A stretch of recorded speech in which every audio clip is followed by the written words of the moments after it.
I am the Midnight Cat, and tonight I will guide you into one of the quietest and most unusual corners of history. So settle in. Let the room grow still. Let the noise of the modern world slowly fade behind you. Tonight, we are traveling to a city that, by all ordinary logic, should never have existed at all.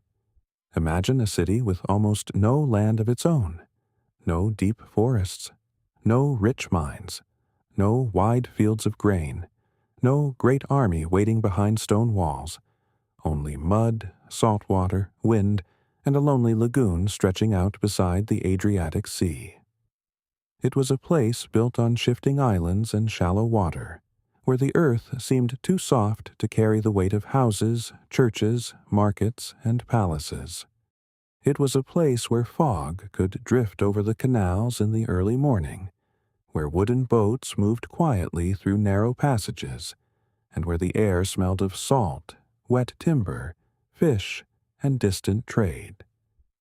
By every reasonable expectation, this city should have remained small. It should have struggled. Perhaps it should have vanished.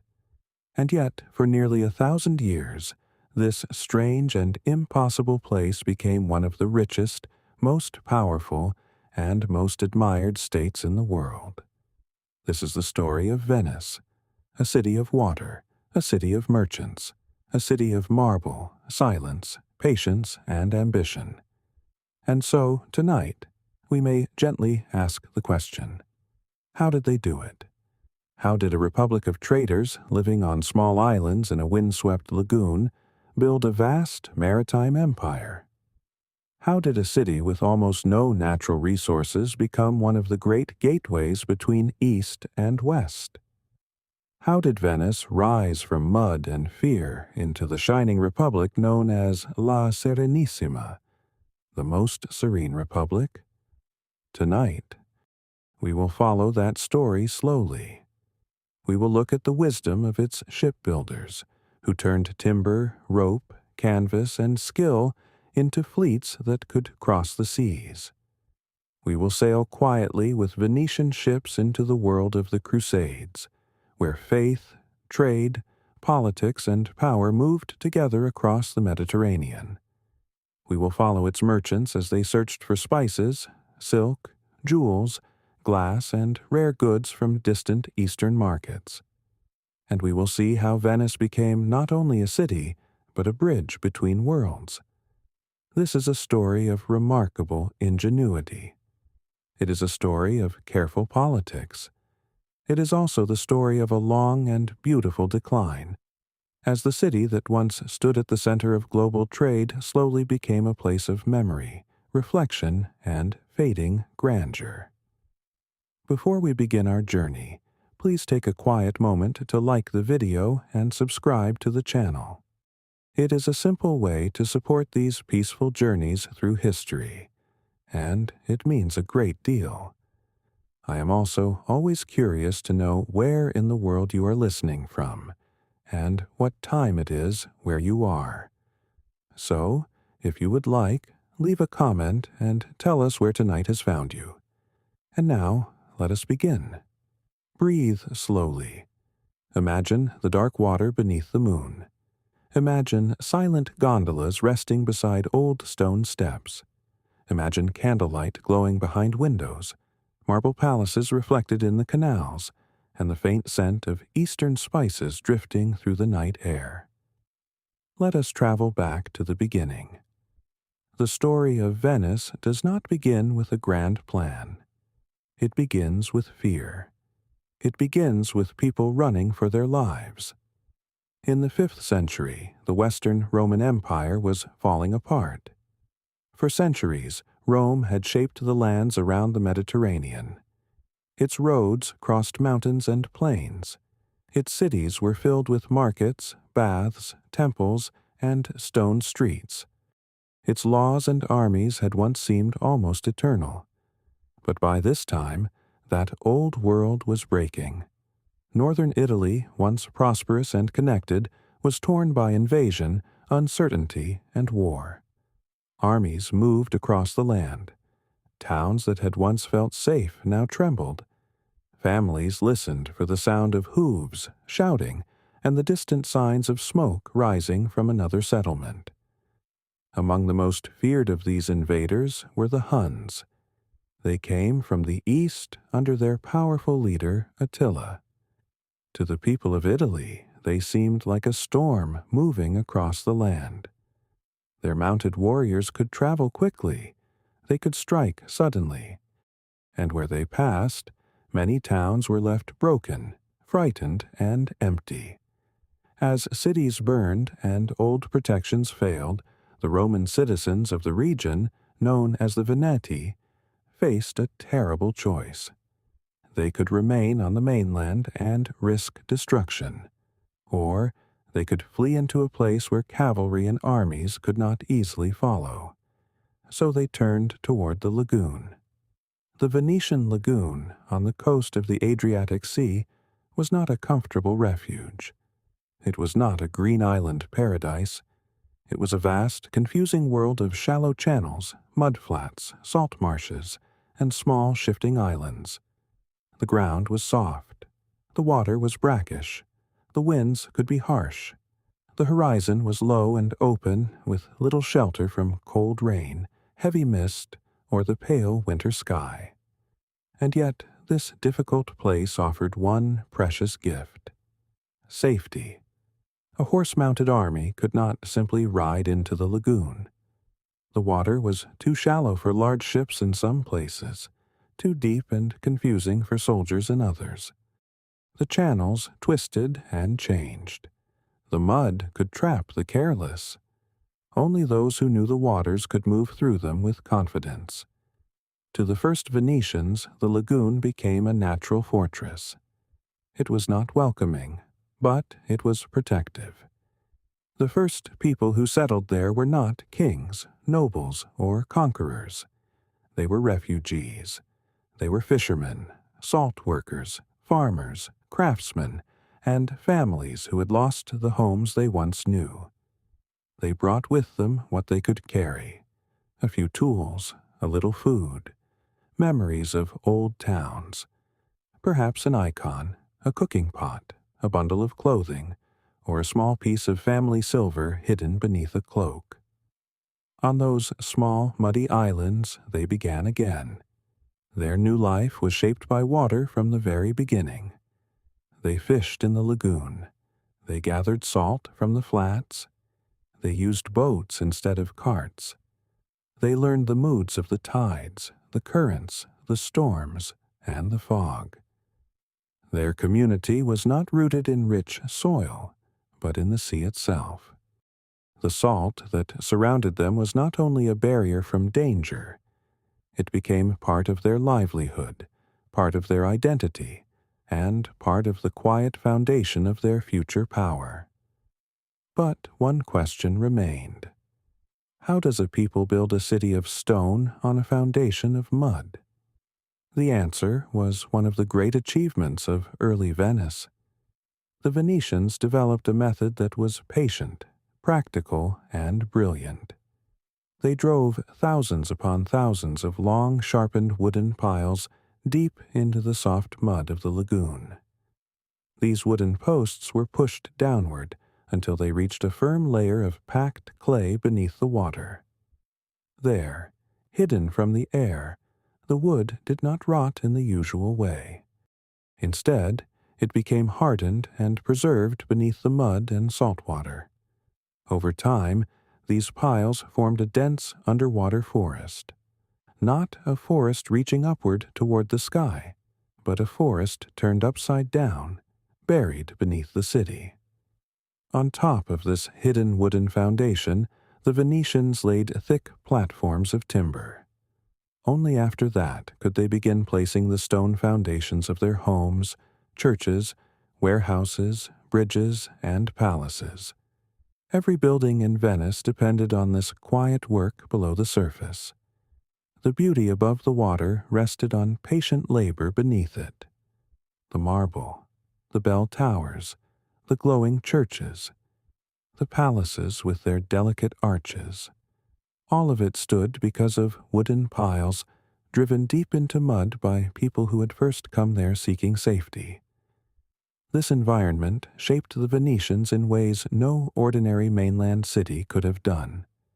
Their roads were canals, their wagons were boats, their front doors opened toward water.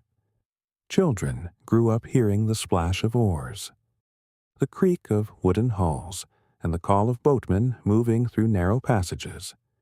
A journey across town might mean stepping into a small boat instead of walking down a street. Goods arrived by water.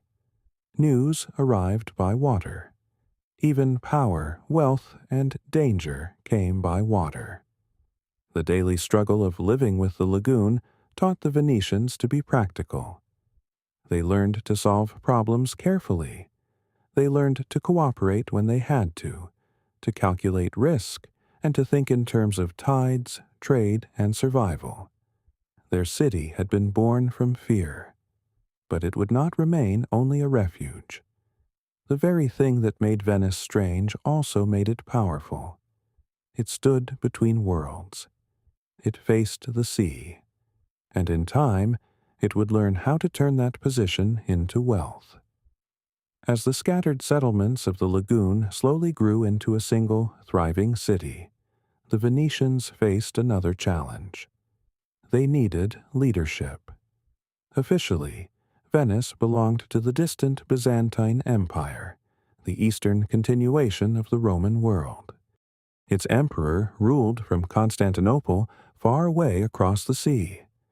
On paper, Venice was part of that imperial system, but in daily life, the lagoon communities were increasingly left to manage their own affairs. They had their own problems, their own trade, their own defenses, their own future. They needed someone who could unite them, speak for them, and guide them through danger. Yet the Venetians carried a deep fear in their memory. They had fled the violence of the mainland. They had seen what could happen when one ruler, one warlord, or one ambitious family held too much power. They did not want to recreate the same system they had escaped. They needed a leader, but they did not want a king. Their solution was one of the most unusual and enduring political systems in European history. In the 8th century, the Venetians created the office of the doge. The word came from the Latin term dux, meaning leader. That meaning was important. The doge was meant to guide the state, but not own it. He was a prince in appearance, but not a monarch in the full sense. He lived with ceremony, dignity, and visible honor, yet his power was watched, measured, and carefully limited. He was elected for life by the most powerful families of the city.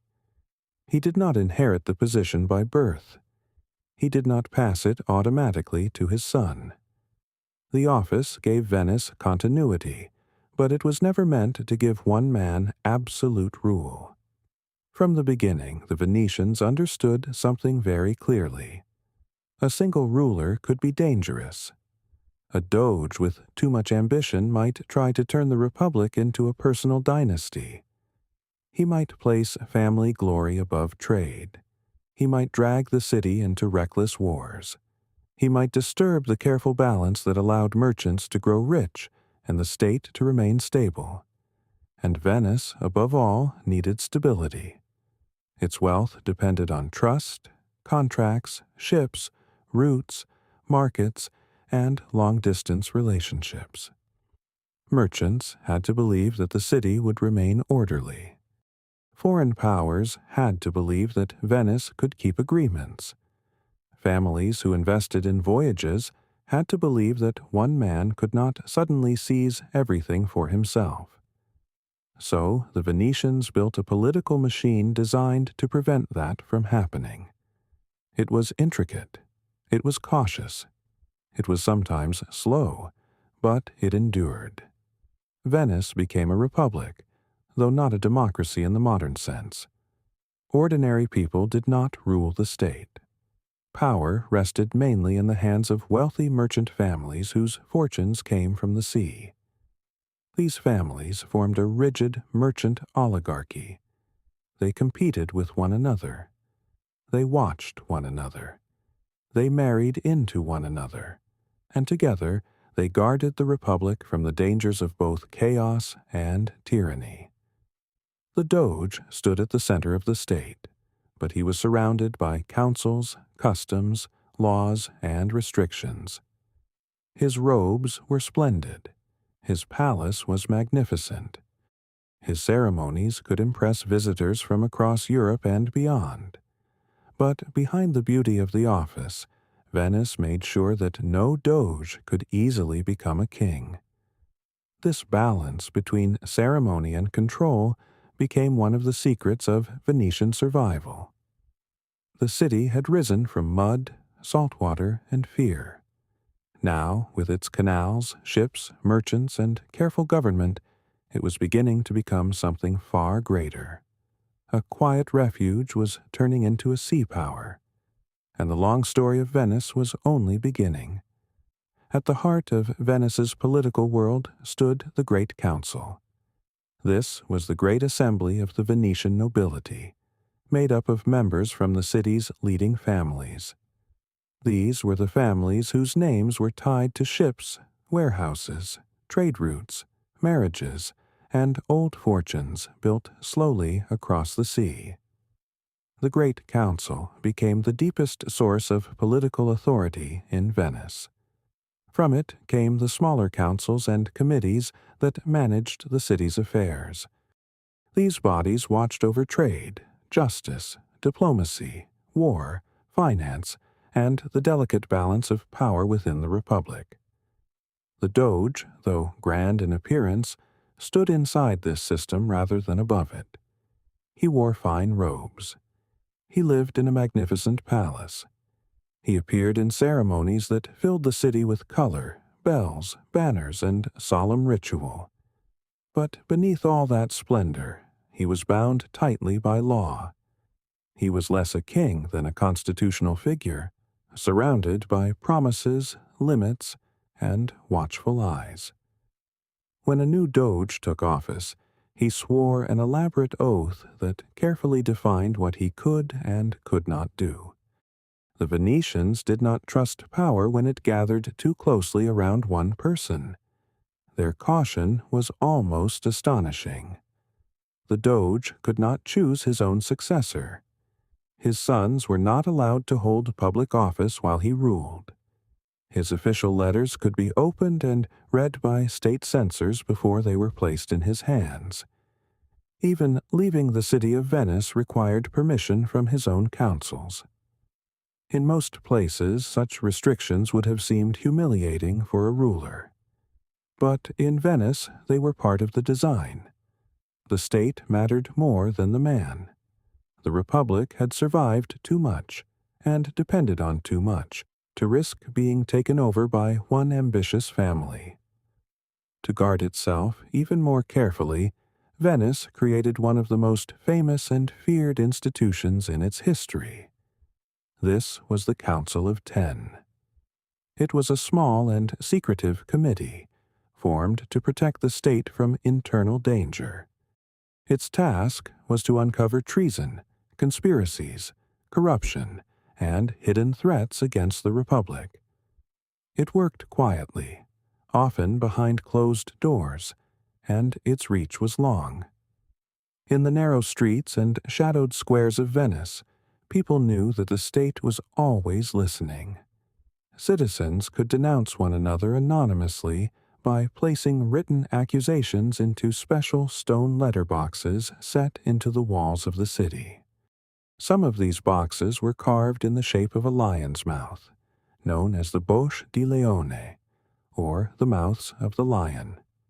To us, it may feel unsettling. A neighbor could accuse a neighbor. A rival could whisper through paper and stone. A private conversation might become a matter for the state. And yet, this was part of the strange Venetian paradox. Venice was a republic built on deep institutional mistrust. Its leaders trusted systems more than individuals. They trusted procedures more than promises. They trusted balances, councils, inspections, records, and overlapping authority. And somehow, this web of suspicion created stability. While many parts of Europe were disturbed by the ambitions of feudal kings, rebellious nobles, dynastic wars, and violent struggles for succession, Venice remained remarkably steady. Its government was not gentle in the modern sense, and it was not open to all. But it was durable. It gave the city something incredibly valuable: time. Time to build. Time to trade. Time to plan voyages across dangerous seas. Time to form agreements, gather wealth, and slowly turn a refuge in the lagoon into a maritime power. With this stability behind it, Venice could devote itself to the passion that shaped nearly every part of its life: trade, the accumulation of wealth, the building of ships, the careful expansion of influence across the waters of the Mediterranean.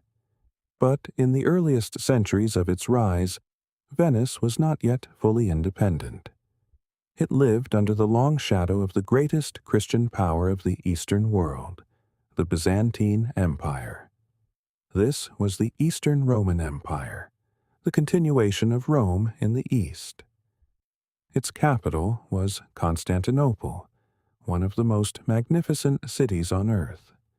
It stood where Europe and Asia nearly touched, guarded by great walls, filled with churches, markets, palaces, relics, silk, gold, incense, and the movement of people from many lands. To the Venetians, Constantinople was not just a distant capital. It was a world of wealth and refinement.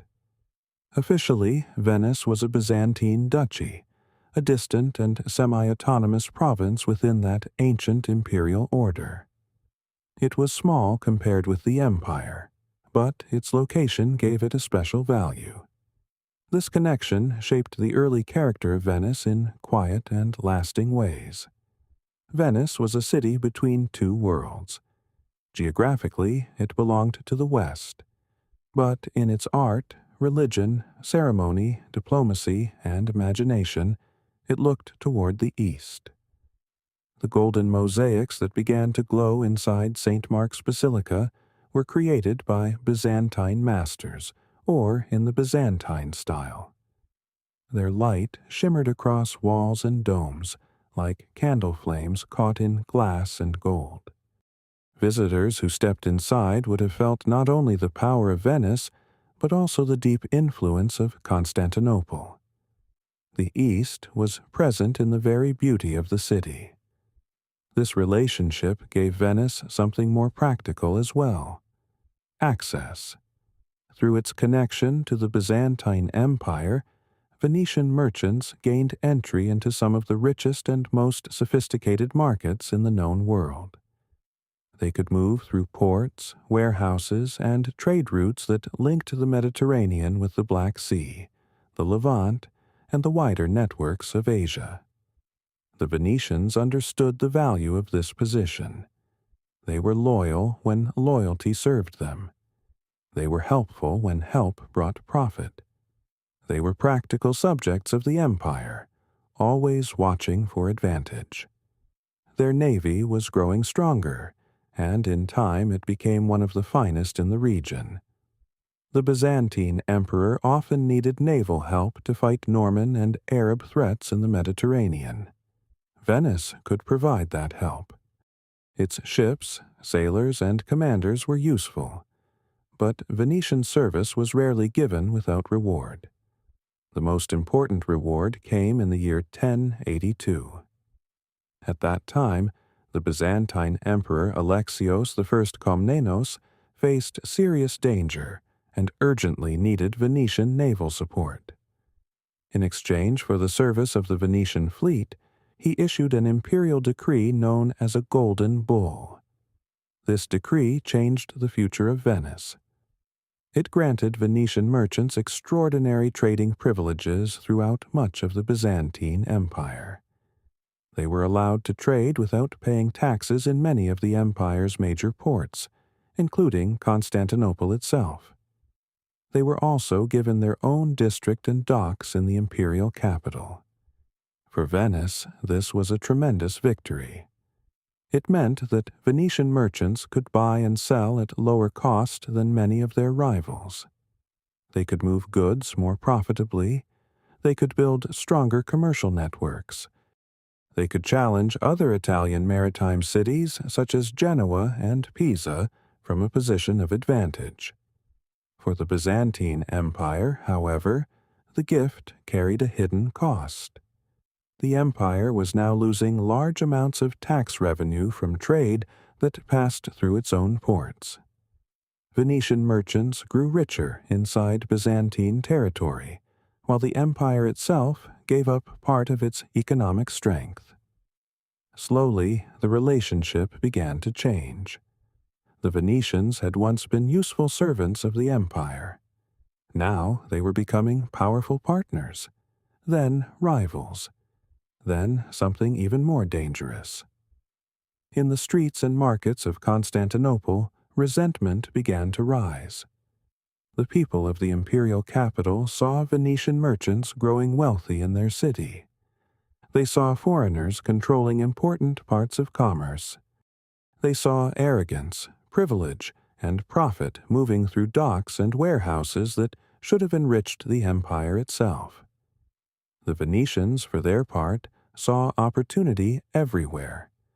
They understood the value of Constantinople. They understood its trade. They knew its harbors, its defenses, its habits, and its weaknesses. What had once been an alliance slowly turned sour. Suspicion grew, anger grew. At times, hostility erupted into violence, riots, and massacres. The old bond between Venice and Byzantium became strained by envy, fear, and economic rivalry.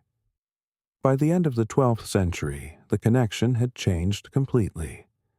Venice was no longer simply a dependent city of the Byzantine world. It had become an independent power in everything but name, and soon in name as well. The once small lagoon city now stood as a major commercial competitor to its former master. The weakening Byzantine Empire appeared to Venice in two ways at once.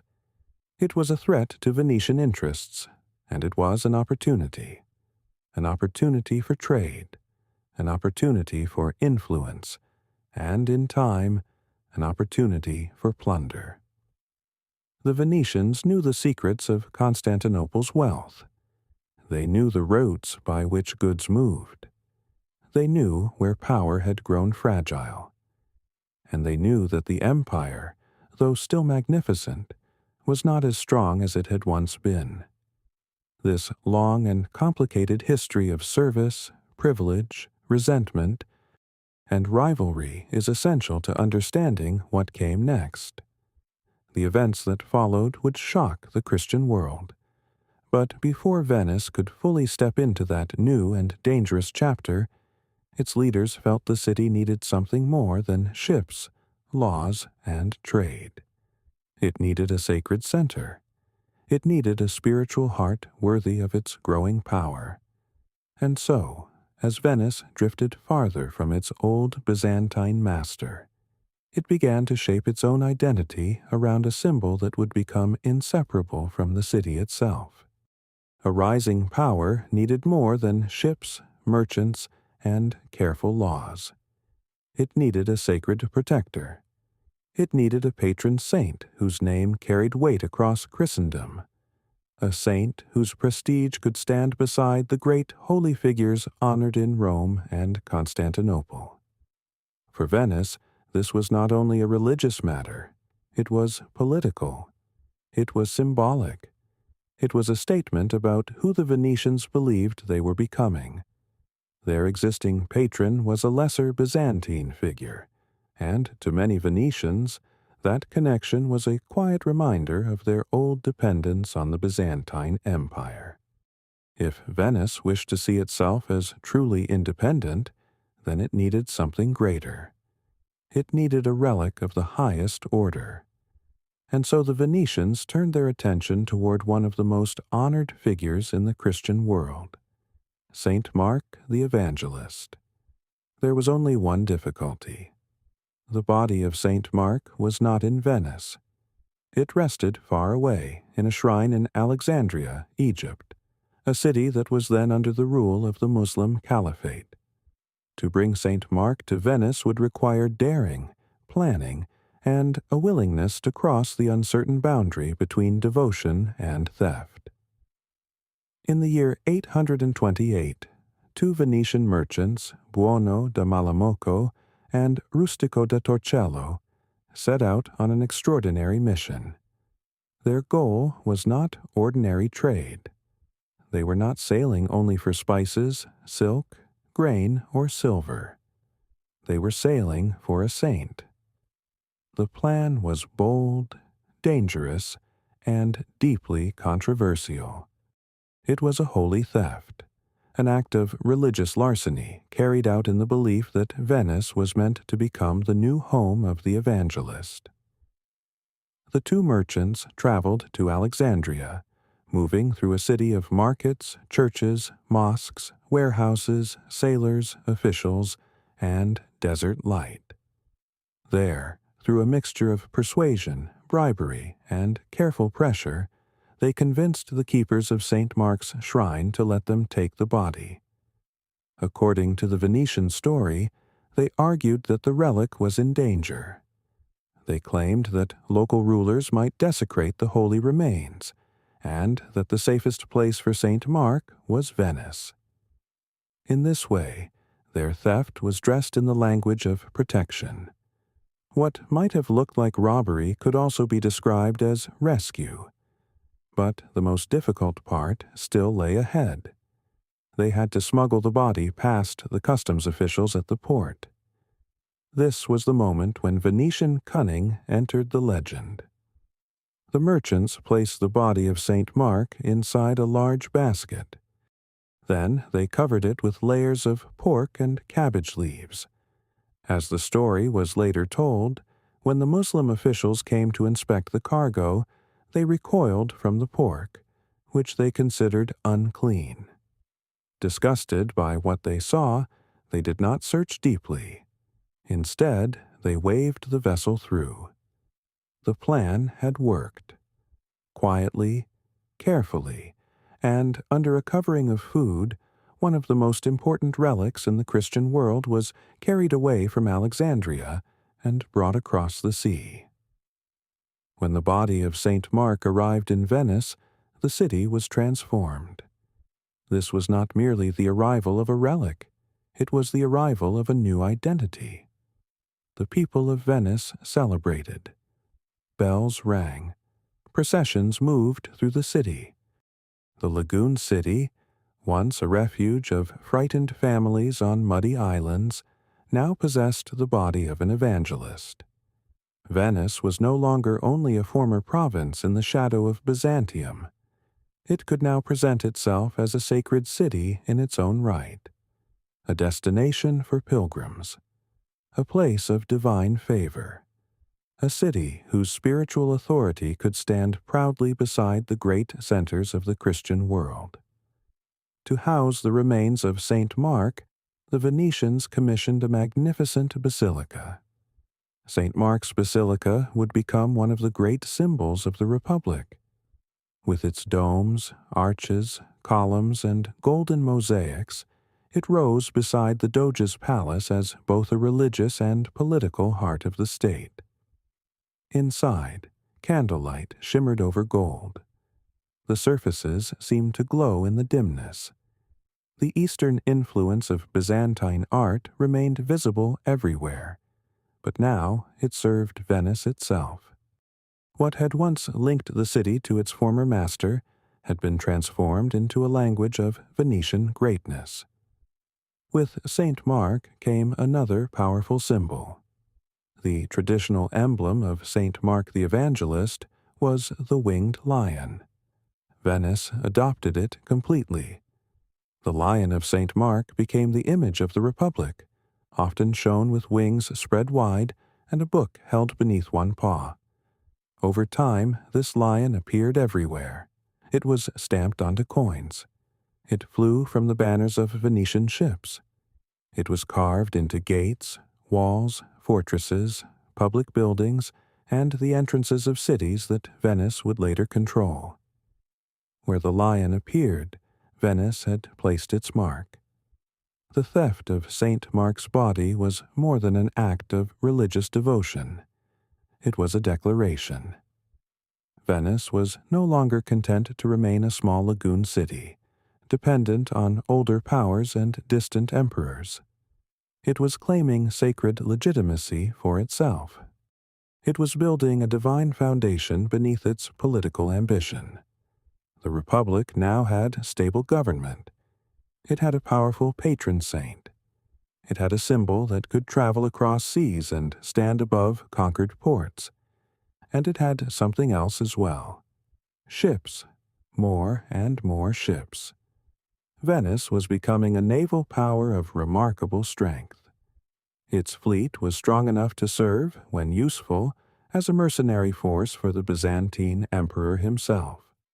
Its sailors knew the Adriatic, the Mediterranean, and the complicated world of long-distance trade. But where did this maritime strength truly come from? What was the physical heart of Venice's sea power? The answer lay in one vast and carefully guarded place, tucked into the eastern side of the city. Behind high red brick walls, watched over by towers and gates, stood the Venetian Arsenal. It was not simply a shipyard. It was one of the most advanced industrial centers in Europe, centuries ahead of its time. Within its walls, Venice built the machines of its power. Wood was shaped. Rope was twisted. Sails were prepared. Iron was worked. Oars, masts, rudders, weapons, and hulls were produced in astonishing quantities. The arsenal was the beating heart of the Republic's naval strength. It was a place of noise, labor, smoke, sawdust, salt, and discipline. In the morning, workers would pass through its gates and enter a world organized around one purpose: to build and maintain the fleets that carried Venice's wealth and defended its empire. The genius of the arsenal was not only its size, it was the way it worked. In much of medieval Europe, ships were built one at a time, slowly and individually, with each vessel shaped as a separate project. But the Venetians developed something far more systematic. They pioneered a method that resembled the modern assembly line. The process began with the mass production of standardized parts. Inside the sprawling arsenal, skilled workers known as the arsenalotti labored in specialized workshops. Each group focused on particular components. Some made oars. Others prepared rudders. Others worked on masts, ropes, sails, fittings, or weapons. The work was repetitive, precise, highly organized, and because many parts were standardized, they could be produced in advance and stored in large warehouses. Thousands of components waited there, ready to be used when the Republic needed ships quickly. This was one of Venice's great advantages. The city did not have to begin from nothing each time danger appeared or opportunity called. It had materials, labor, and systems prepared in advance. When a ship was needed, the assembly could begin almost immediately. At the heart of the arsenal ran a production canal. A pre-built hull could be towed into one end of this waterway. As it moved slowly through the complex, it stopped at a series of stations. At each stop, teams of specialists came forward and added what they knew best. One team installed the rowing benches. Another set the mast. Another rigged the sails. Others prepared ropes, equipment, storage spaces, and weapons. In the earlier centuries, these ships might be armed with crossbows and other traditional weapons. Later, as warfare changed, they could be fitted with cannons cast in the arsenal's own foundries. Step by step, station by station, the bare hull became a warship. The process was so efficient that it became legendary.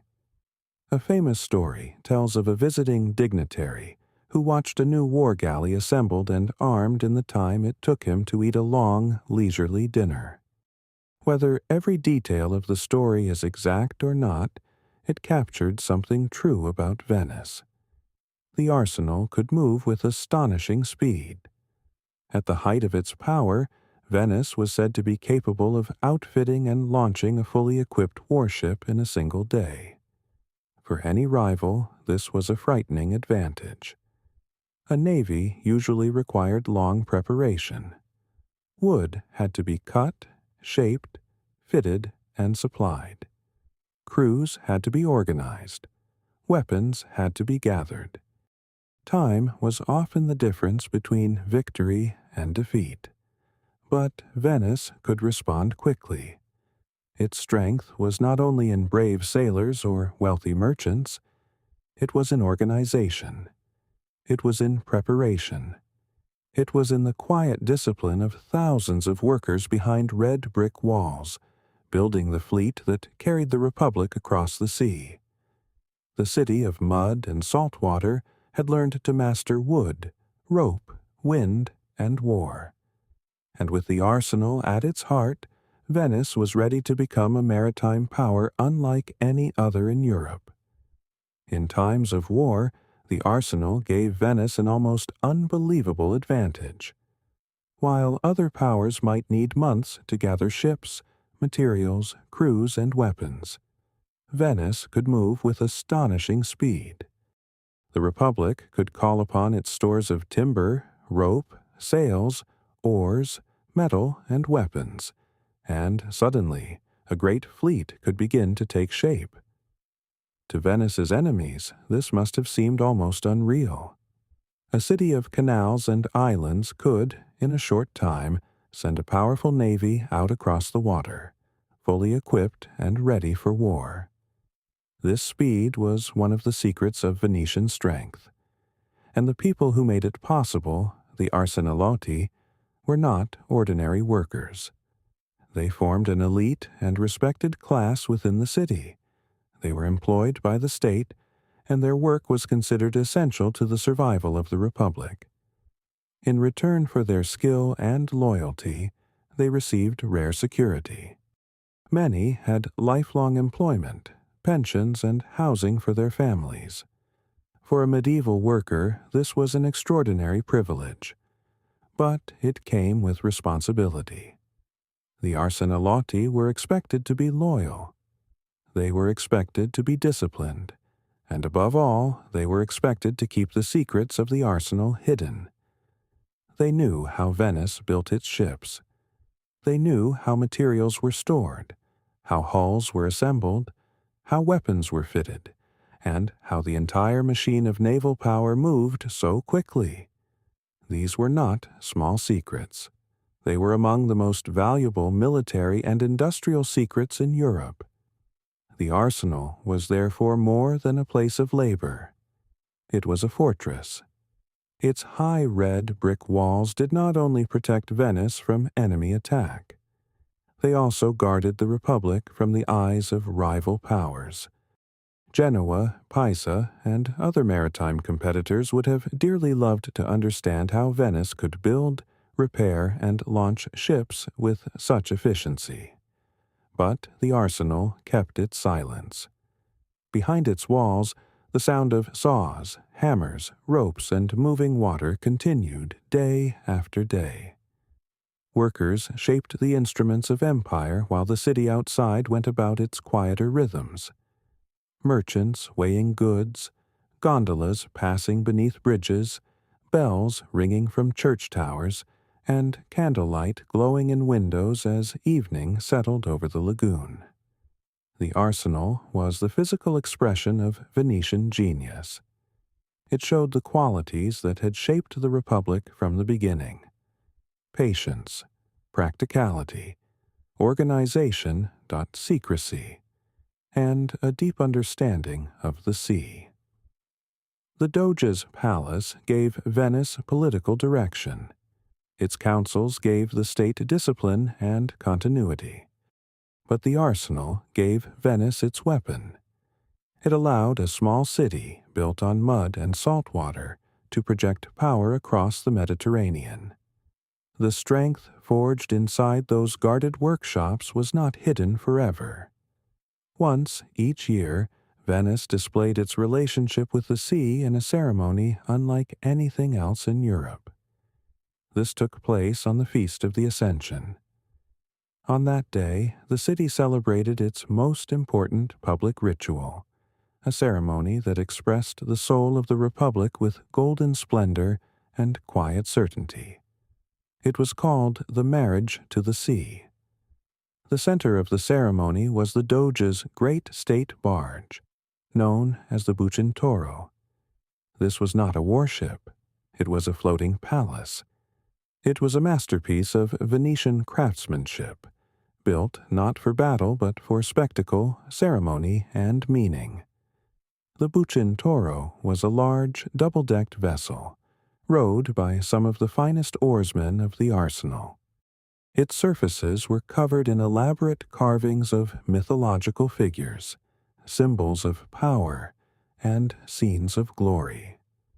Much of it was gilded with gold leaf, so that when sunlight touched it, the barge seemed to shine upon the water. When the Bucintoro emerged from its special shelter, people said it looked like a golden mountain floating across the lagoon. On the morning of the festival, the Doge boarded the vessel in his finest ceremonial robes. Around him gathered the highest officials of the Republic, important nobles, churchmen, and foreign ambassadors who had come to witness the grandeur of Venice. Then the procession began. The Bucintoro moved slowly out across the water, followed by hundreds of boats, gondolas, private vessels, decorated barges, boats filled with musicians, noble families, visitors, and citizens. The whole city seemed to turn toward the lagoon. From windows, bridges, quays, balconies, and open squares, the people watched their golden barge glide across the water. Bells rang from the churches. Music drifted over the canals. Voices rose in celebration. Bright cloth and banners moved in the sea breeze. It was a day of beauty, but it was also a day of power. The procession made its way toward the Lido Inlet, where the sheltered waters of the lagoon met the wider openness of the Adriatic Sea. There, at the edge between city and sea, the boats grew still. The sound of celebration softened. The Doge stood before the water and prepared to perform the ancient ritual. He held a consecrated golden ring high enough for all to see. Then, in a solemn and unchanging Latin vow, he declared, "We wed you, our sea, as a sign of true and perpetual dominion." With those words, he dropped the golden ring into the waves. The ring sank beneath the surface, disappearing into the water that had protected, fed, and enriched Venice for centuries. This act was repeated every year. It was a prayer for the safety of sailors. It was a blessing for trade. It was a ceremony of gratitude to the sea. But it was also a political declaration. Venice was telling the world that the Adriatic belonged to her. The sea was not merely a passage. It was not simply a danger to be crossed. For Venice, the sea was territory, road, field, fortress, and destiny. To be married to the sea was to speak the central truth of Venetian life. The city had been born from water. It had been protected by water. It had grown rich because of water. And now it claimed mastery over water. The marriage to the sea was the perfect expression of the Venetian spirit. It was beautiful, solemn, proud, and practical all at once. Beneath the gold and ceremony lay a simple truth. Venice's power came from ships, trade, and the waves of the Adriatic. And soon that power would be tested in one of the most dramatic episodes of the Middle Ages. At the beginning of the 13th century, Pope Innocent III called for the Fourth Crusade. It was meant to be a new holy war, a campaign to recover Jerusalem and strengthen Christian control in the Holy Land. Across France and the Holy Roman Empire, feudal lords answered the call. Knights, soldiers, nobles, priests, and followers began to gather under the banner of the cross. Their goal was ambitious. They planned to strike at the heart of Muslim power in Egypt, believing that from there they could move toward Jerusalem. But there was one problem. They needed ships. A vast army could not simply walk across the sea. It had to be transported. Thousands of men, horses, weapons, supplies, and equipment needed to be carried across the Mediterranean. The Crusaders required a fleet of enormous size, built and organized by people who truly understood maritime power. There was only one city capable of providing such a fleet: Venice. At that time, Venice was led by one of the most remarkable figures of the medieval world, Doge Enrico Dandolo. He was an old man, already well into his 90s. He was blind, and yet his mind remained sharp, disciplined, and ambitious. Age had not softened his political instincts. Blindness had not dimmed his vision for Venetian greatness. Dandolo understood power. He understood opportunity. And he understood that the Crusaders' need for ships could become a turning point for Venice. When the Crusader envoys arrived, they asked the Republic for an immense service. They needed transport for 33,000 men and 4,500 horses. This was not a simple contract. It meant building and preparing a fleet large enough to carry an entire army, along with animals, supplies, and equipment. It required food, water, storage, crews, planning, and months of concentrated labor. Dandolo and the Venetians drove a hard bargain. They agreed to suspend much of their normal commercial activity for more than a year. The entire industrial power of the arsenal would be focused on this single great project. Venice would turn its workshops, docks, laborers, and ships toward the needs of the crusade. But the price was enormous. For this service, the Crusaders were required to pay 85,000 silver marks. It was a staggering sum. And, as the Republic prepared the fleet, no one yet knew that this agreement would lead Venice, the Crusaders, and the Christian world toward an event that would echo through history for centuries. The Crusaders agreed to the enormous price, and Venice went to work. For months, the city gave itself over to preparation. The usual rhythm of trade slowed. Workshops, docks, warehouses, and the hidden strength of the arsenal turned toward one great purpose. Timber was shaped. Rope was prepared. Sails were made ready. Ships were fitted to carry men, horses, armor, weapons, food, water, and all the heavy needs of a medieval army. The Republic had promised a fleet worthy of a crusade, and by the summer of 1202, Venice had built it.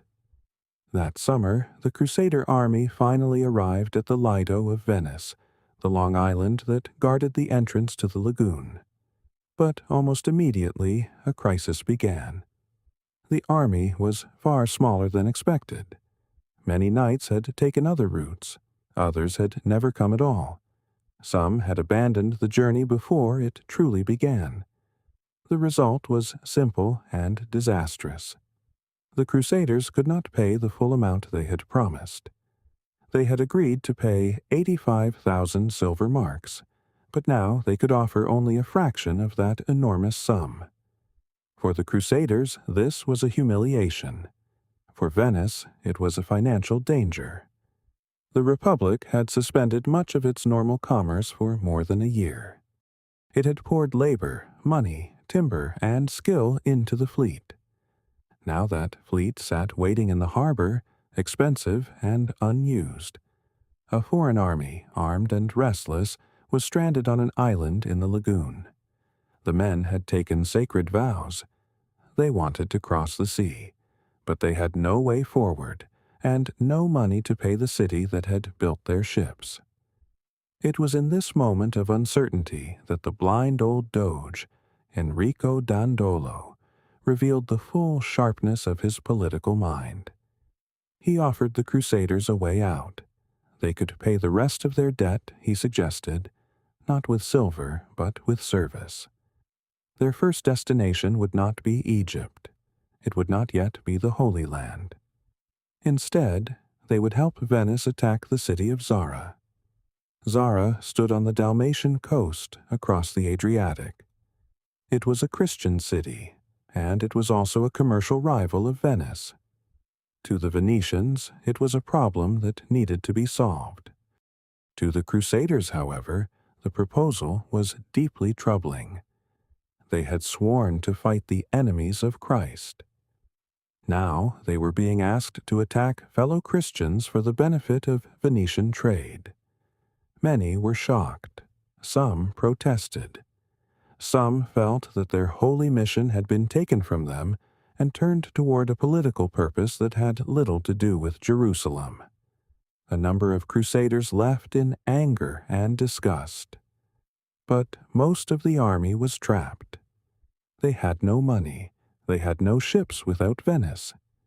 They were far from home, bound by vows, pressure, debt, and the fear of failure. So, reluctantly, the majority agreed. To seal this new arrangement, Enrico Dandolo gave one of the most memorable performances of medieval political theater.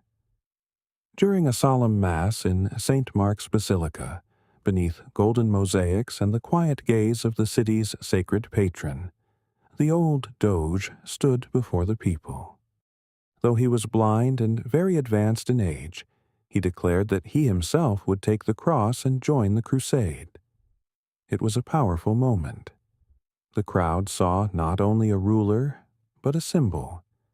The aged leader of Venice, wrapped in ceremony and resolve, offering himself to the same cause as the knights who had come to his city. With that gesture, Dandolo strengthened his authority, inspired his people, and tied Venice more closely to the expedition. The great fleet, built with Venetian money and Crusader desperation, finally set sail. Dandolo's gamble had succeeded. He had redirected the Fourth Crusade onto a new and deeply controversial path. Its original sacred purpose had not disappeared, but it had been delayed, reshaped, and placed under the cold, practical logic of Venetian ambition. And so, in the autumn of 1202, the combined Venetian and Crusader fleet appeared before the harbor of Zara. The people of the city looked out and saw an immense armada approaching their walls. They were terrified. They were Catholics. They were Christians. In desperation, they hung crucifixes and banners of the Pope from their walls, hoping the sight would remind the attackers that Zara was not a Muslim city, but a fellow part of Christendom. They pleaded with the Crusaders not to attack. The Pope himself, Innocent III, had forbidden the assault. He had warned that anyone who took part in it could face excommunication. But the leaders of the crusade were caught between faith and debt, and Enrico Dandolo did not turn aside. For Venice, Zara was not only a Christian city, it was a rival. It was a strategic target. It was business, politics, and power. The siege began. After a short and violent assault, Zara fell. The Crusader army entered the city and sacked it. The men who had once promised to fight for Jerusalem had now attacked a Christian city to settle a financial debt. It was a grim sign of what was still to come. The army spent the winter in conquered Zara. The season was cold and tense. The Crusaders were far from their original destination. They were under spiritual condemnation. They were short of money, uncertain of their purpose, and increasingly dependent on Venice. During that winter, a new figure arrived and changed the future of the crusade completely. He was a young, exiled Byzantine prince named Alexios Angelos. Alexios came with an astonishing proposal. He asked the Crusader leaders to sail to Constantinople and help him take the imperial throne. In return, he promised to pay their entire debt to Venice. He promised to fund their onward journey to Egypt.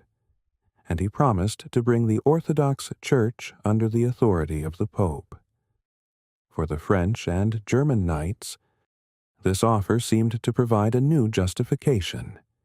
They could claim they were restoring a rightful heir. They could imagine that they were helping to unite the Christian Church. They could solve their financial crisis and continue toward their original goal. For the Venetians, the opportunity was even greater. Constantinople was the queen of cities. It was rich beyond ordinary imagination, filled with palaces, churches, markets, relics, silk, gold, jewels, and treasures gathered over centuries of empire. It was also Venice's greatest commercial rival. To place a friendly and indebted emperor on the throne of Constantinople would be an extraordinary prize. For Enrico Dandolo, it was worth the risk. In the summer of 1203, the Crusader fleet sailed toward Constantinople. As the ships approached, the immense walls of the city rose before them. They were among the most famous defenses in the world, long, massive, and ancient, protecting the capital of the Byzantine Empire. The citizens of Constantinople were stunned. They were looking not at a Muslim army, but at fellow Christians. A crusading army had come to the gates of the greatest Christian city in the East. The first assault succeeded. The ruler on the throne fled. The young Prince Alexios was installed as co-emperor, and for a brief moment it seemed that the bargain might hold.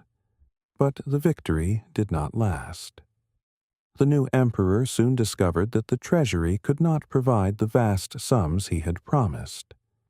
Constantinople was wealthy in appearance, but the money needed to satisfy the Crusaders and the Venetians was not truly there. Tension grew quickly.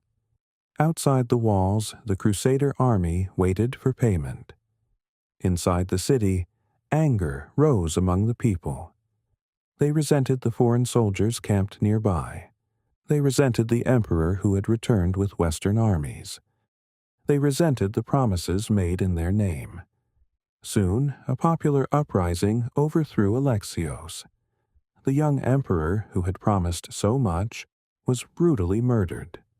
Now the Crusaders had no payment, no reliable ally, and no easy way to continue their journey. At this point, they made a decision that would darken the memory of the Fourth Crusade forever. They would take what they believed they were owed by force. In April of 1204, the final assault began. The Venetian fleet played a vital role. Their ships were brought close to the sea walls and used almost like floating siege towers. From these vessels, men could climb, fight, and try to force their way onto the defenses of the city. The battle was desperate. The walls of Constantinople had resisted many enemies across the centuries. But this time, the attackers came from the sea, with Venetian ships pressed against the city's edge and Crusader soldiers pushing forward with determination. At last, the defenses were breached. The army entered Constantinople. The wealthiest city in Christendom lay open before them. What followed became one of the most shameful and sorrowful events of the medieval world. It was the great sack of Constantinople. For 3 days, the city endured looting, destruction, violence, and killing. Churches, palaces, homes, and sacred places that had stood for generations were entered by armed men searching for treasure. Palaces and churches were stripped of their treasures. Sacred relics, jeweled vessels, ancient works of art, and objects that had been honored for centuries were carried away. The great city, which had once seemed almost untouchable behind its walls, was opened to the greed and confusion of an army that had lost its original purpose. Priceless objects disappeared into private hands. Bronze statues that had watched over Constantinople for generations were torn down and melted for coin. Libraries, homes, churches, and imperial buildings suffered in the violence. For the Byzantine world, it was a wound from which it would never fully recover. Venice, however, played a careful and calculated game in the division of the spoils. The French knights were drawn toward land. They wanted titles, estates, castles, and feudal kingdoms carved from the broken body of the Byzantine Empire. But the Venetians wanted something different. They did not think like mainland lords. They thought like merchants. They thought like sailors. They thought in ports, islands, harbors, trade routes, warehouses, and sea lanes. Among the treasures they carried back were the famous 4 bronze horses, which would later stand as one of the great symbols of St. Mark's Basilica. These horses, taken from Constantinople, became part of the visual language of Venetian triumph, shining above the heart of the city as a reminder of what had been won. Venice also took control of 3/8 of Constantinople itself, and more importantly, the Republic claimed a chain of strategic ports and islands across the former Byzantine world, including the vital island of Crete. The Fourth Crusade never reached the Holy Land. Instead, it had shattered the ancient Christian Byzantine Empire. It had weakened Constantinople. It had deepened the divide between the Christian East and West. And it had enriched Venice beyond anything the Republic had previously imagined. With the wealth of Constantinople entering its vaults, and with many of the empire's most important maritime positions now under Venetian control, Venice was transformed. It was no longer merely a powerful city-state in the lagoon. It was now a true empire, a maritime empire, a power that stood across the eastern Mediterranean with confidence, calculation, and command. In the chaotic aftermath of Constantinople's fall, the Crusader lords from France and Germany hurried to divide the conquered lands among themselves. They created new kingdoms, principalities, and lordships from the remains of the Byzantine Empire. Their ambitions were familiar: land.castles, vassals.fields, titles. But Venice moved with a colder and more precise purpose. The Republic had little interest in ruling vast inland territories filled with restless populations. It did not want to manage distant feudal estates or spend its strength holding valleys, villages, and mountain roads far from the sea. Venice wanted the water. It wanted the routes by which wealth moved. It wanted the harbors where ships could rest. It wanted the islands that could guard the passage from west to east. From the ruins of Byzantium, the Venetians built a new kind of empire, perfectly suited to a republic of merchants. They called it the Stato da Mar, the state of the sea. It was not an empire like the great land empires of the past. It was not held together by wide plains, marching armies, or endless borders drawn across the countryside. It was an empire of ports and islands, an empire of docks, fortresses, naval stations, customs houses, and protected anchorages. It stretched like a chain across the waters, linking the Venetian lagoon to the Aegean, the eastern Mediterranean, and the approaches to the Black Sea. Each possession was chosen carefully. Each harbor had a purpose. Each island was a stepping stone. Together they formed a maritime highway, a string of pearls across the sea. Every pearl was a safe port, a military stronghold, and a commercial doorway. This network gave Venice something precious: security. Venetian ships could travel from one friendly harbor to the next. They could stop for supplies, repair damage, wait out storms, avoid pirates, and continue their voyages under the protection of the Republic's naval power. From the partition of the Byzantine Empire, Venice gained control of important positions along the coast of Greece. It secured islands in the Cyclades, scattered across the blue waters of the Aegean Sea. But its greatest prize was Crete. To the Venetians, Crete was known as the Kingdom of Candia.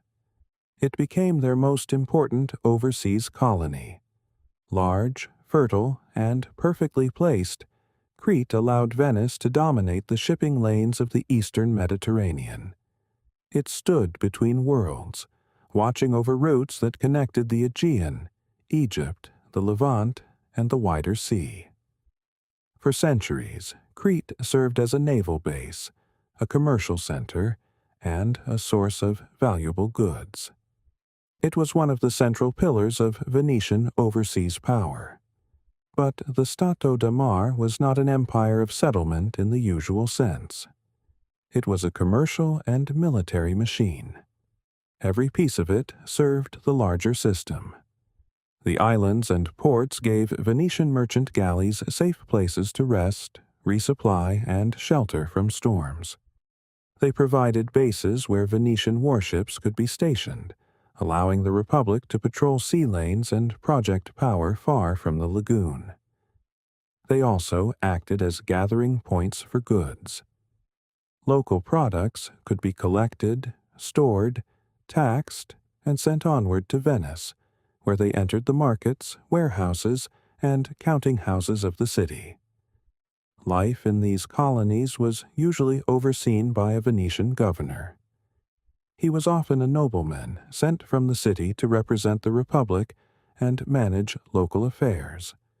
Many of the people he governed were Greek, with their own language, customs, churches, memories, and local traditions. Venetian rule was often practical and businesslike. It was less concerned with changing local culture than with keeping order, collecting revenue, protecting harbors, and ensuring that trade continued to flow smoothly. The Stato da Mar was the purest expression of the Venetian worldview. It was an empire designed by merchants for merchants. Venice did not measure a possession only by its size. It measured it by its usefulness. Could it protect a route? Could it hold a harbor? Could it support a fleet? Could it bring goods closer to Venice? Could it make the sea safer for Venetian trade? These were the questions that shaped the empire. The network of ports and islands became the strong skeleton beneath Venice's commercial body.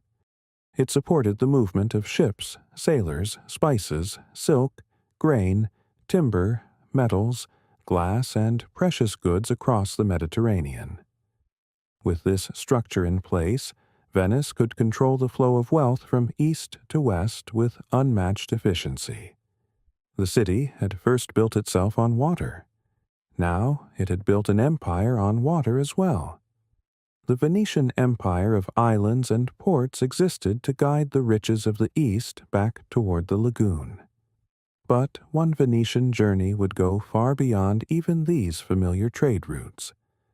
It would pass beyond the harbors of the Mediterranean, beyond the Black Sea, beyond the known roads of ordinary merchants, and toward the distant source of many of the treasures that filled the markets of Venice. That traveler was Marco Polo, and his story would become one of the most famous travel accounts in history. The journey began in 1271.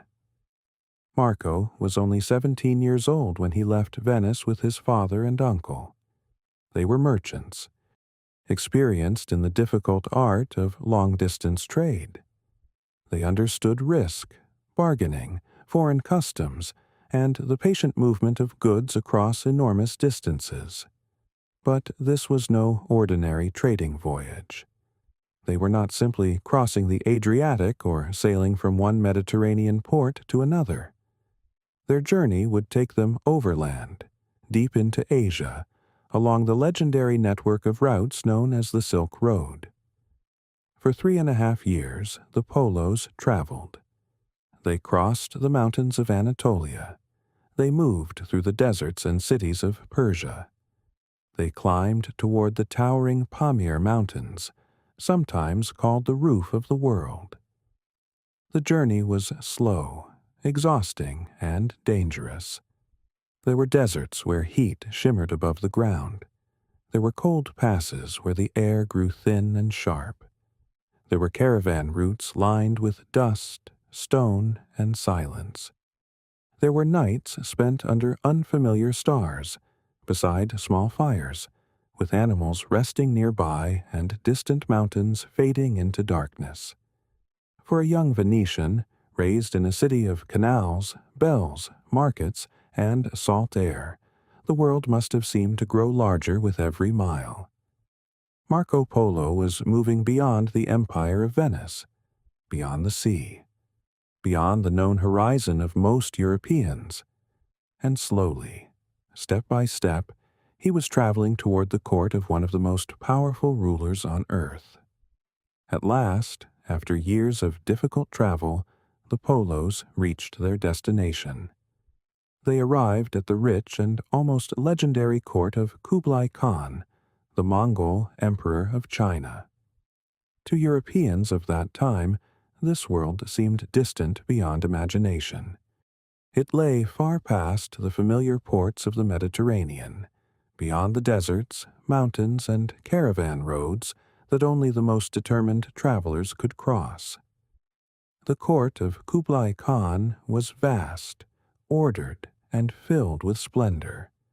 There were officials in fine robes, messengers moving with purpose, guards standing watch, merchants from many lands, and ceremonies shaped by a power far greater than anything Marco had known in Venice. Kublai Khan was not a simple conqueror. He was a sophisticated and curious ruler, interested in the wider world and the people who came from it. These strange travelers from the far west caught his attention. They had crossed enormous distances to reach him, and among them the young Marco Polo stood out. The Khan found Marco intelligent. He noticed that the young Venetian observed carefully. Marco listened, remembered, and described what he saw with unusual attention. Over time, Kublai Khan came to trust him. For the next 17 years, Marco Polo did far more than trade. He became an honored emissary and official within the Khan's immense empire. On the ruler's business, he traveled through many parts of China, moving across landscapes, cities, rivers, roads, and provinces that no European had described in such detail before. The sights he encountered were astonishing. He saw cities of immense size, larger and more splendid than anything in Europe. He saw streets filled with people, markets crowded with goods, bridges, canals, palaces, temples, and administrative systems that seemed incredibly advanced. He saw people burning black stone, or coal for heat. He saw paper money being used in daily commerce, a concept that was almost unimaginable in the West.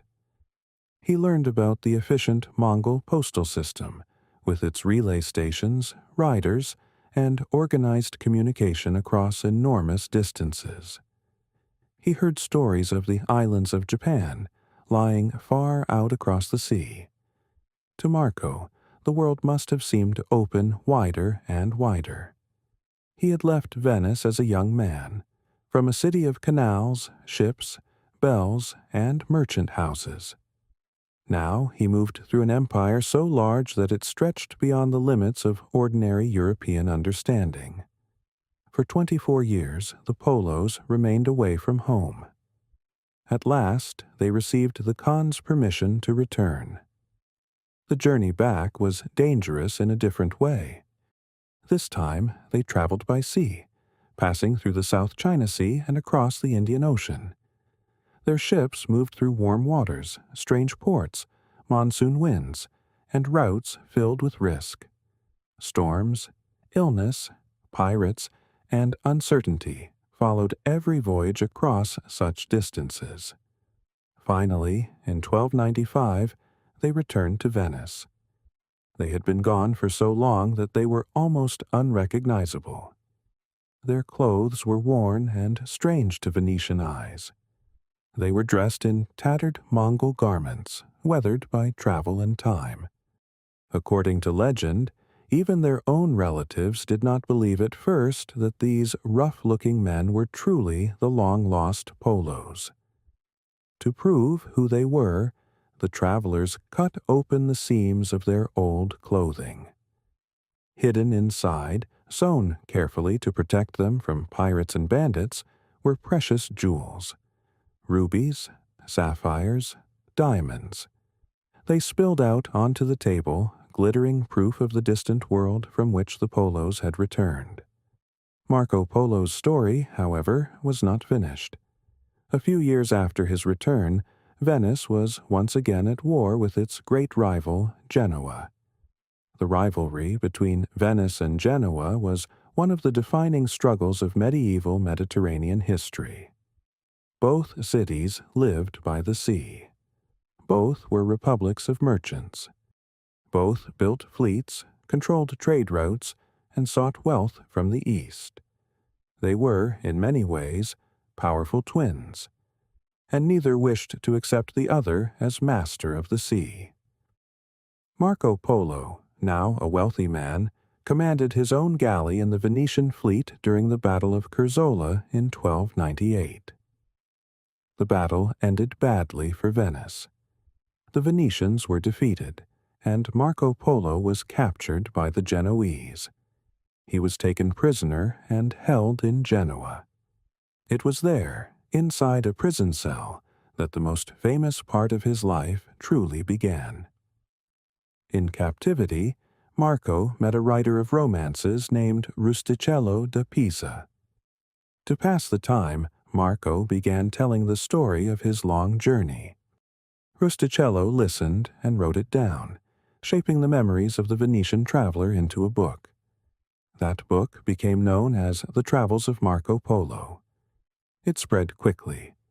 Readers were amazed by its descriptions of distant cities, strange customs, powerful rulers, paper money, coal, spices, jewels, great roads, and lands far beyond the usual map of European life. Not everyone believed it. Some mocked the book and called it The Million Lies, as if Marco had filled it with impossible tales and exaggerations. And yet, it was the first detailed and realistic account of the Far East that many Europeans had ever encountered. Whether every detail was understood perfectly or not, the book changed the imagination of Europe. It suggested that the world was larger, richer, and more connected than many had known. It inspired later generations of travelers and explorers, including Christopher Columbus, who carried his own dreams of reaching Asia by another route. In this way, Marco Polo became more than a Venetian merchant. He became a bridge between worlds, a man who had left the lagoon, traveled to the far edges of the known world, and returned with stories that would echo for centuries. Venice had built an empire on water. Its merchants had reached across seas, ports, deserts, and mountains. But the great rivalry with Genoa, its powerful twin on the other side of Italy, had not yet been settled. One final and brutal struggle would be needed to decide who truly ruled the waters of the Mediterranean. This was the War of Chioggia. It was the last and most desperate contest between the two lions of the sea. The war began in 1378. At first, the Genoese achieved something astonishing. In a bold and dangerous move, their fleet entered the Venetian lagoon itself. No enemy had ever done this with such success. They broke through the outer defenses and captured the strategic port of Chioggia at the southern end of the lagoon.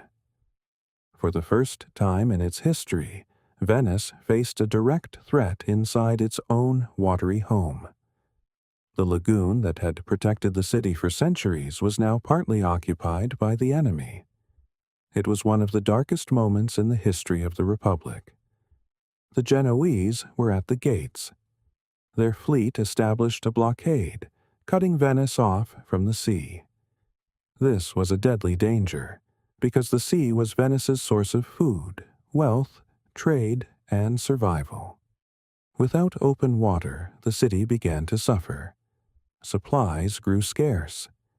Fear spread through the canals and narrow streets.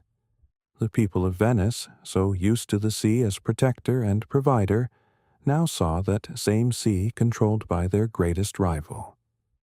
The Genoese admiral, filled with confidence, sent a message to the Venetian doge. He declared that he would not grant peace until he had tamed the Lion of St. Mark itself. It was a threat of total conquest. In this moment of desperation, Venice answered with one of the most remarkable comebacks in naval history. The Republic gathered every ship it could still command. It called upon every sailor, every worker, and every remaining resource. It also turned to one of its finest commanders, Vetter Pisani, who had been imprisoned after earlier failures. Now, in the city's hour of need, he was released and given command. Pisani proposed a daring plan.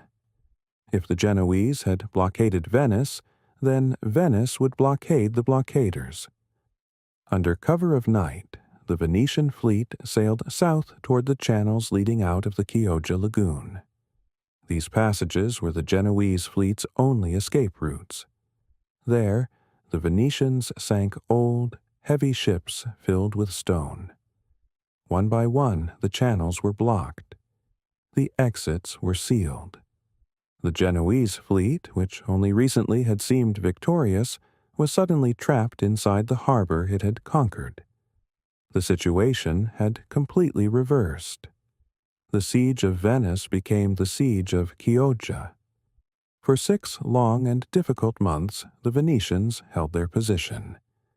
They cut off food, supplies, and help from reaching the trapped Genoese sailors. What followed was a hard war of patience and endurance. The lagoon became a place of waiting. Ships stood watch. Men grew hungry. The winter air moved across the water. Inside Chioggia, the Genoese suffered more and more as their supplies vanished. Finally, with starvation closing in and no hope of rescue, the once powerful Genoese fleet was forced to surrender. It was a complete and humiliating defeat. The victory belonged to Venice. The War of Chioggia broke the back of Genoese sea power. Genoa would remain important, especially as a financial center, but its challenge for maritime supremacy was effectively over. Venice had survived its darkest hour. The lagoon city had been surrounded, threatened, and nearly cut off from life itself. But once again, through patience, organization, and command of the water, it had endured. The Lion of St. Mark still stood. And from that moment, Venice remained the dominant maritime power of the eastern Mediterranean. Venice now stood alone. After surviving the terrible danger of the War of Chioggia and defeating Genoa, its greatest rival on the sea, the Republic became the undisputed master of Mediterranean trade. It had almost lost everything. Its lagoon had been invaded. Its people had faced hunger. Its enemies had come close to the heart of the city, but Venice had endured. And now, with Genoese naval power broken, the Republic could move fully into its golden age. Its trade routes were safer. Its empire of ports and islands was stronger than ever. Its ships moved across the sea with confidence, passing from harbor to harbor through a system that had been carefully built over generations. The Venetian machine of commerce was now working with extraordinary precision, and that machine had one great purpose: to control the most valuable trade in the world. In medieval and Renaissance Europe, wealth was not measured only in gold, silver, jewels, or land. It was measured in spice. Pepper, cloves, cinnamon, nutmeg. These were not small luxuries. They were treasures. To modern eyes, a handful of peppercorns may seem simple and ordinary. But in the world of medieval Europe, spices carried an almost magical value.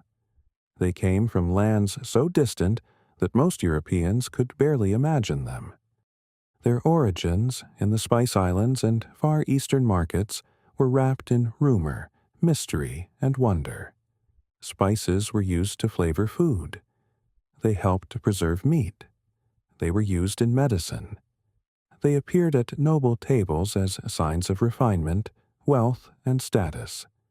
For the rich, spices were more than ingredients. They were symbols.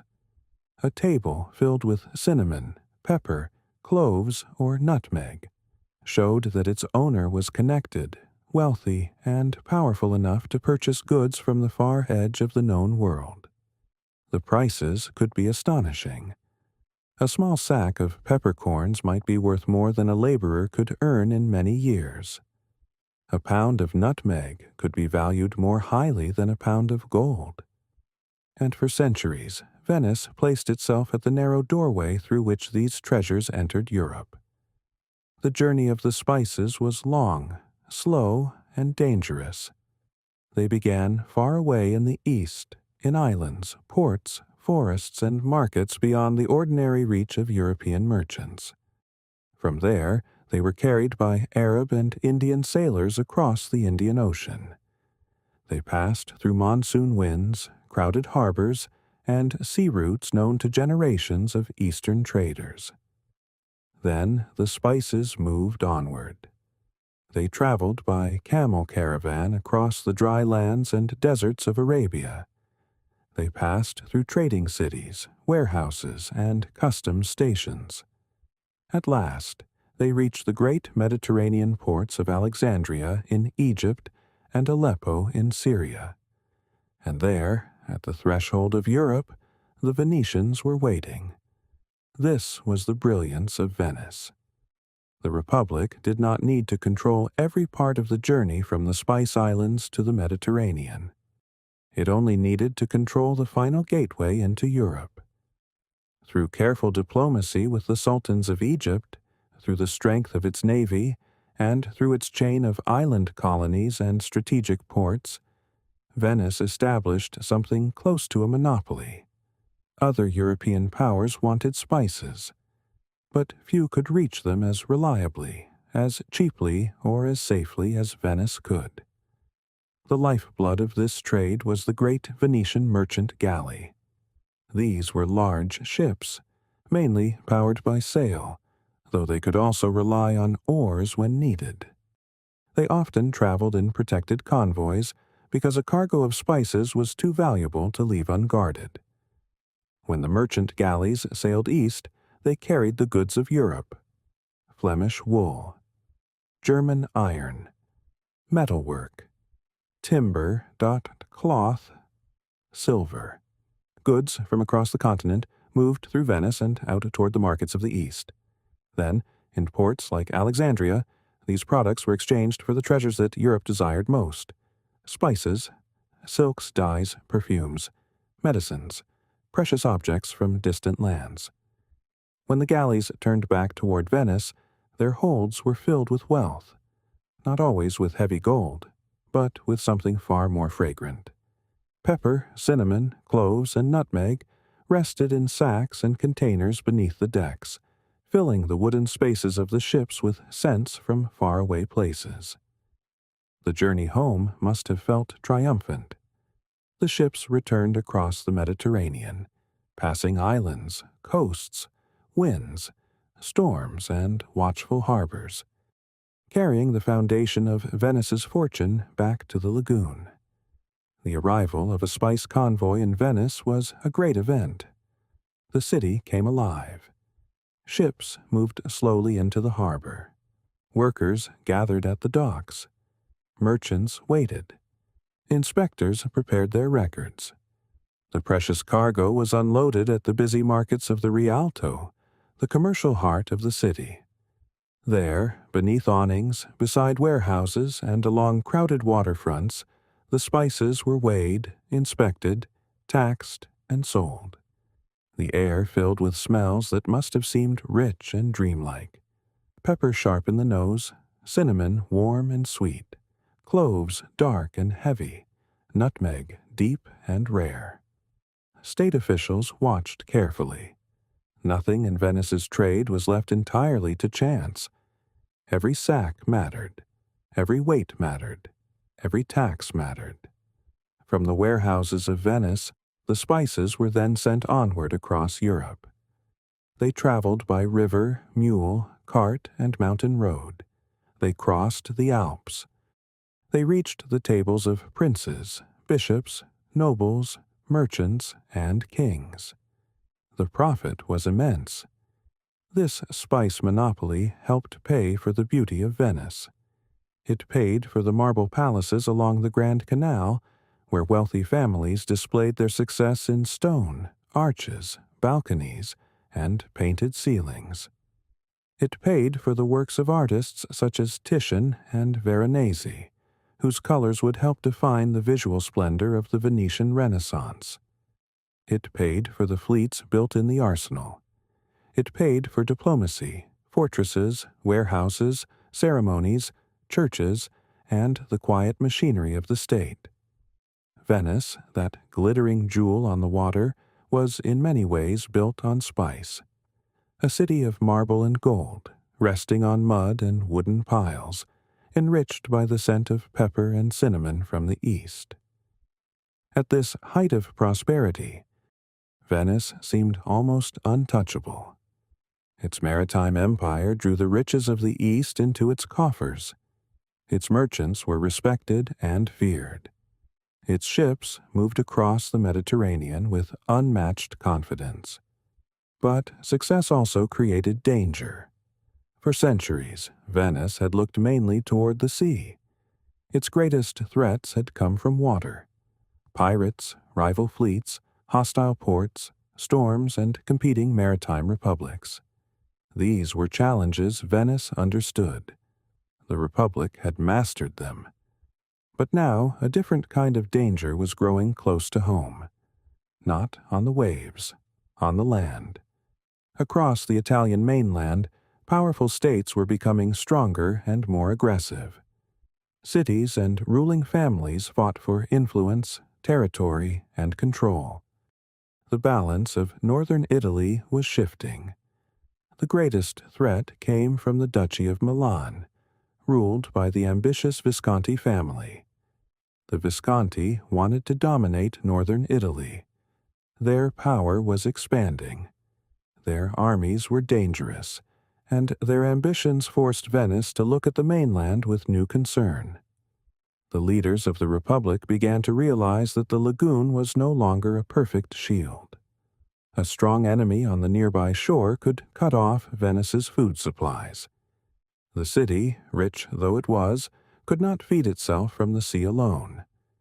Grain, livestock, vegetables, timber, and many other necessities came from the mainland.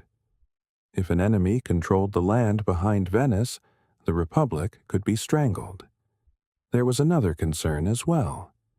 Venice's wealth did not flow only by sea. Goods that arrived from the east were also sent north across the Alps into the rest of Europe. These land routes were essential. If Milan or another hostile power seized them, Venice's commercial life could be deeply harmed. The sea had made Venice rich, but the land could make Venice starve. This new danger led to a serious political debate inside the Doge's palace. Among the noble families, opinions were divided. One faction, the traditionalists, argued that Venice belonged to the sea. They believed the Republic's strength came from ships, islands, trade routes, and maritime skill. To them, getting involved in the complicated land wars of Italy was a dangerous mistake. Land wars were expensive. They were uncertain. They required mercenary armies, sieges, fortresses, and constant political entanglement. The traditionalists feared that Venice would betray its true nature if it turned too far toward the mainland. But another faction saw the matter differently. These were the expansionists. They argued that Venice had no real choice. If the Republic wished to remain safe, it had to control the territory directly behind it. It needed a defensive buffer. It needed to protect its food supplies. It needed to guard the roads and trade routes that connected the lagoon with Europe. To them, mainland expansion was not a betrayal of Venice. It was a necessity. After a long and difficult struggle, the expansionists won the argument. In the early 15th century, under the leadership of Doge Francesco Foscari, Venice made one of the most important strategic changes in its history. The Republic began a long and costly series of wars to conquer territory on the mainland. This was the birth of the Stato da Terra, the state of the land. For a city that had always defined itself through water, this was a radical transformation. Venice was no longer only a maritime empire of ports and islands. It would now also become a land power. At first, the campaign was successful. Through a careful mixture of diplomacy, money, alliances, and military action, Venice took control of nearby cities and territories. Its influence spread inland, beyond the lagoon, across the rich plains of northern Italy. One by one, important cities came under Venetian rule.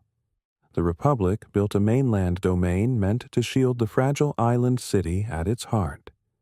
But this new path carried a hidden cost. By stepping onto the land, Venice entered a world more complicated, more expensive, and more dangerous than the sea lanes it had long understood. The old Republic of Merchants was changing. Its ships still sailed east. Its markets still smelled of spice. Its palaces still shone beside the Grand Canal. But now, beyond the quiet waters of the lagoon, Venice had begun to fight for fields, roads, fortresses, and cities. And this would draw the Republic into new rivalries that would slowly reshape its future. Venice's expansion onto the mainland continued. First came Padua, then Vicenza, and finally the great city of Verona. With these conquests, the Republic gained control over major rivers, fertile farmlands, roads, and towns across the Veneto region. For the first time in its history, Venice could look beyond the lagoon and say that it had secured much of its own food supply. This was a monumental change. For centuries, Venice had lived as a city of water, dependent on ships, trade, and the careful movement of goods from distant places. Its strength had come from the sea. Its empire had been made of islands, ports, naval bases, and harbors. Now it had fields. It had rivers. It had roads. It had inland cities. Venice was no longer only a maritime empire. It had become one of the major land powers of Italy. This new mainland empire brought security, resources, and protection. It gave Venice a defensive buffer between the lagoon and its enemies. It gave the Republic grain, livestock, timber, and access to the rich agricultural world behind the coast. but it also brought danger. The land was different from the sea. Venice had mastered naval warfare. It understood ships, blockades, convoys, storms, tides, harbors, and sea lanes. But the Italian mainland was a different kind of battlefield. It was a world of castles, fortresses, river crossings, cavalry charges, sieges, shifting alliances, and expensive wars that could drag on for years. To defend the Stato da Terra, the state of the land, Venice needed a different kind of soldier. And this created a serious problem. The citizens of Venice were merchants, sailors, shipbuilders, boatmen, craftsmen, and administrators. They were not, by tradition, professional land soldiers. They knew the sea far better than dusty roads and open battlefields. So Venice did what many powerful Italian states did during the Renaissance. It hired professionals. These professional soldiers were known as condottieri. A condottiere was a mercenary captain. He did not usually fight out of loyalty to a nation, a king, or a sacred cause. He fought under a contract, known as a condotta. This contract stated how much he would be paid, how many soldiers he would provide, how long he would serve, and what duties he was expected to perform. These men were, in a sense, entrepreneurs of war. They commanded private armies. They employed cavalry, infantry, armorers, servants, scouts, and experienced fighting men. Many were minor nobles who saw warfare as a path to wealth, reputation, and political power. In Renaissance Italy, war could become a profession, a business, a career. And, like all businesses, it had its own calculations. A condottier's most valuable possessions were his trained soldiers and expensive war horses. If he lost them in one great bloody battle, he might lose not only the war, but also his livelihood. Because of this, many mercenary captains preferred caution over reckless courage. Warfare often became slow and deliberate. Armies maneuvered carefully. Cities were besieged. Fortresses were surrounded. Skirmishes were fought. Territory changed hands through pressure, patience, bargaining, and strategy, as often as through one decisive clash. The goal was not always to destroy the enemy completely. Often it was to outthink him, exhaust him, cut off his supplies, capture key places, and win without suffering unbearable losses. Betrayal was also part of this world. A mercenary captain might change sides if another state offered him a better contract. Loyalty could be purchased, and sometimes purchased again by someone else. The Venetians understood this system. They used it because they had to, but they never fully trusted it. For Venice, the greatest fear was clear. A successful general, loved by his soldiers and respected by the public, might become too powerful. He might use his army not only against Venice's enemies, but against Venice itself. Other Italian cities had seen military leaders rise into dictators. Venice was determined to prevent that from happening. So the Republic watched its own commanders carefully. Political officials were sent into the field to observe them. Reports were sent back to Venice. Decisions were reviewed by councils, committees, and, when suspicion became serious, by the feared Council of Ten. No general, however brilliant, was allowed to forget that he served the Republic. And the most famous example of this deep mistrust was the tragic story of Francesco Busoni, known as Carmagnola. Carmagnola was one of the great military captains of his age. He had originally served Milan, Venice's powerful rival. Later, Venice hired him away with a generous contract, hoping to use his talent against his former masters. At first, the decision seemed wise. Carmagnola won important victories for the Republic. His name became celebrated. He was seen as a hero, a commander whose skill had strengthened Venice's position on the mainland. But in Venice, glory could quickly become dangerous. The government began to suspect him. In later campaigns, Carmagnola seemed less aggressive. He did not always pursue victories as fiercely as the Venetians expected. Some began to wonder whether he was still in contact with Milan.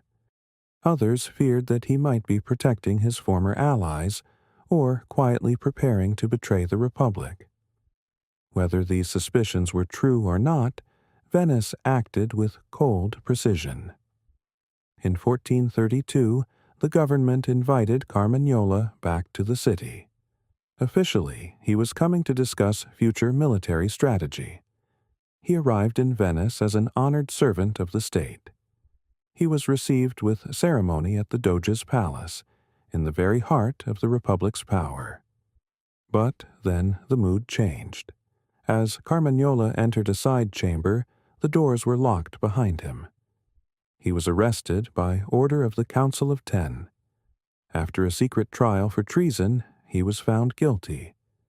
Then he was led out into the Piazza San Marco, between the two great columns, and publicly beheaded. The message was unmistakable. Venice would hire condottieri. Venice would pay them. Venice would use them to conquer and defend its land empire. But Venice would never fully trust them. No soldier, no matter how famous, was greater than the Republic. This was the harsh and suspicious world of Renaissance land warfare. It was the price Venice had to pay for turning toward the mainland. The Stato da Terra gave the city security, grain, territory, and protection, but it also pulled Venice into a century of costly and complicated conflicts. And yet, the story of Venice was always a story of contrast. While mercenary captains fought across the dusty plains of northern Italy, the city in the lagoon continued to shine. Gold still flowed in from the east. Spices still arrived at the Rialto. Merchant families still built palaces along the Grand Canal. Painters, builders, glassmakers, musicians, and craftsmen continued to shape one of the most beautiful urban worlds in Europe. The wealth of Venice did not only pay for armies, it created a way of life unlike any other. And no symbol is more closely connected to that way of life than the gondola. For centuries, the canals of Venice were its streets. People moved by boat. Goods moved by boat. Messages, visitors, servants, merchants, nobles, brides, priests, musicians, and mourners all moved through the city by water. The gondola slowly evolved as the perfect vessel for this unique environment. Its design was quiet, graceful, and deeply practical. It was long and slender, allowing it to move through narrow canals where larger boats could not easily pass. It had a flat bottom, suited to the shallow waters of the lagoon. It could glide close to steps, bridges, doorways, and stone landings. And most cleverly, its hull was asymmetrical.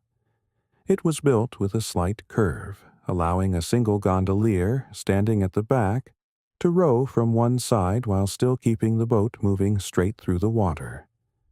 This small detail revealed the same kind of practical intelligence that had shaped Venice from the beginning. The city had always adapted to water. Its homes stood on wooden piles. Its streets became canals. Its empire became a chain of islands and ports. And its most familiar boat became a perfect answer to the narrow, reflective, softly moving world of the lagoon. This slight asymmetry gave the gondola its special grace. It allowed a single gondolier, standing at the stern with one long oar, to guide the boat forward in a straight line. With small movements, practiced over years, he could turn, slow, glide, and slip through the narrowest canals of the city. The gondoliers themselves became an important and respected part of Venetian life. They belonged to an old and carefully controlled guild. They knew the hidden geography of the city better than anyone else. Every quiet canal, every narrow bend, every shadowed bridge, every private landing, every shortcut through the watery maze was known to them. They were the taxi drivers of Venice. They were also listeners, confidants, silent witnesses. A gondolier might carry a nobleman to a secret meeting, a merchant to the Rialto, a bride to her new home, or a priest through the evening mist. He heard conversations, saw private comings and goings, and moved through the city's life as quietly as his boat moved through the water. During the height of the Renaissance, the gondola also became a symbol of status. Wealthy, noble families competed to own the most beautiful and impressive boats. Their gondolas were decorated with rich fabrics, bright colors, elaborate carvings, and shining gold leaf. The canals filled with floating displays of private wealth, each one trying to appear more elegant than the last. It was a beautiful sight, but it also troubled the Republic. Venice liked to present itself as sober, orderly, and modest in public life. The state did not want its noble families turning the canals into a competition of luxury and vanity. So, in 1562, the Venetian government passed a sumptuary law. A sumptuary law was a rule designed to limit extravagant spending and public display. This new law declared that almost all gondolas, except for a few ceremonial state boats, had to lose their rich decorations and be painted a simple, uniform black. It was a very Venetian decision. The state did not remove wealth from its noble families. It simply told them to hide it. Behind the black paint, the owners of these boats might still live in palaces, collect art, wear fine clothing in private, and enjoy all the comforts that spice, trade, banking, and empire could provide. But on the water, they were expected to appear restrained. The black gondola became one of the great icons of Venice. It was elegant, quiet, and mysterious. It expressed the strange balance at the heart of the city. Public modesty on the surface, private luxury beneath. A law controlling even the color of a boat reveals how deeply the Venetian state reached into the lives of its citizens. The Republic watched public behavior carefully. It regulated ceremony. It measured power.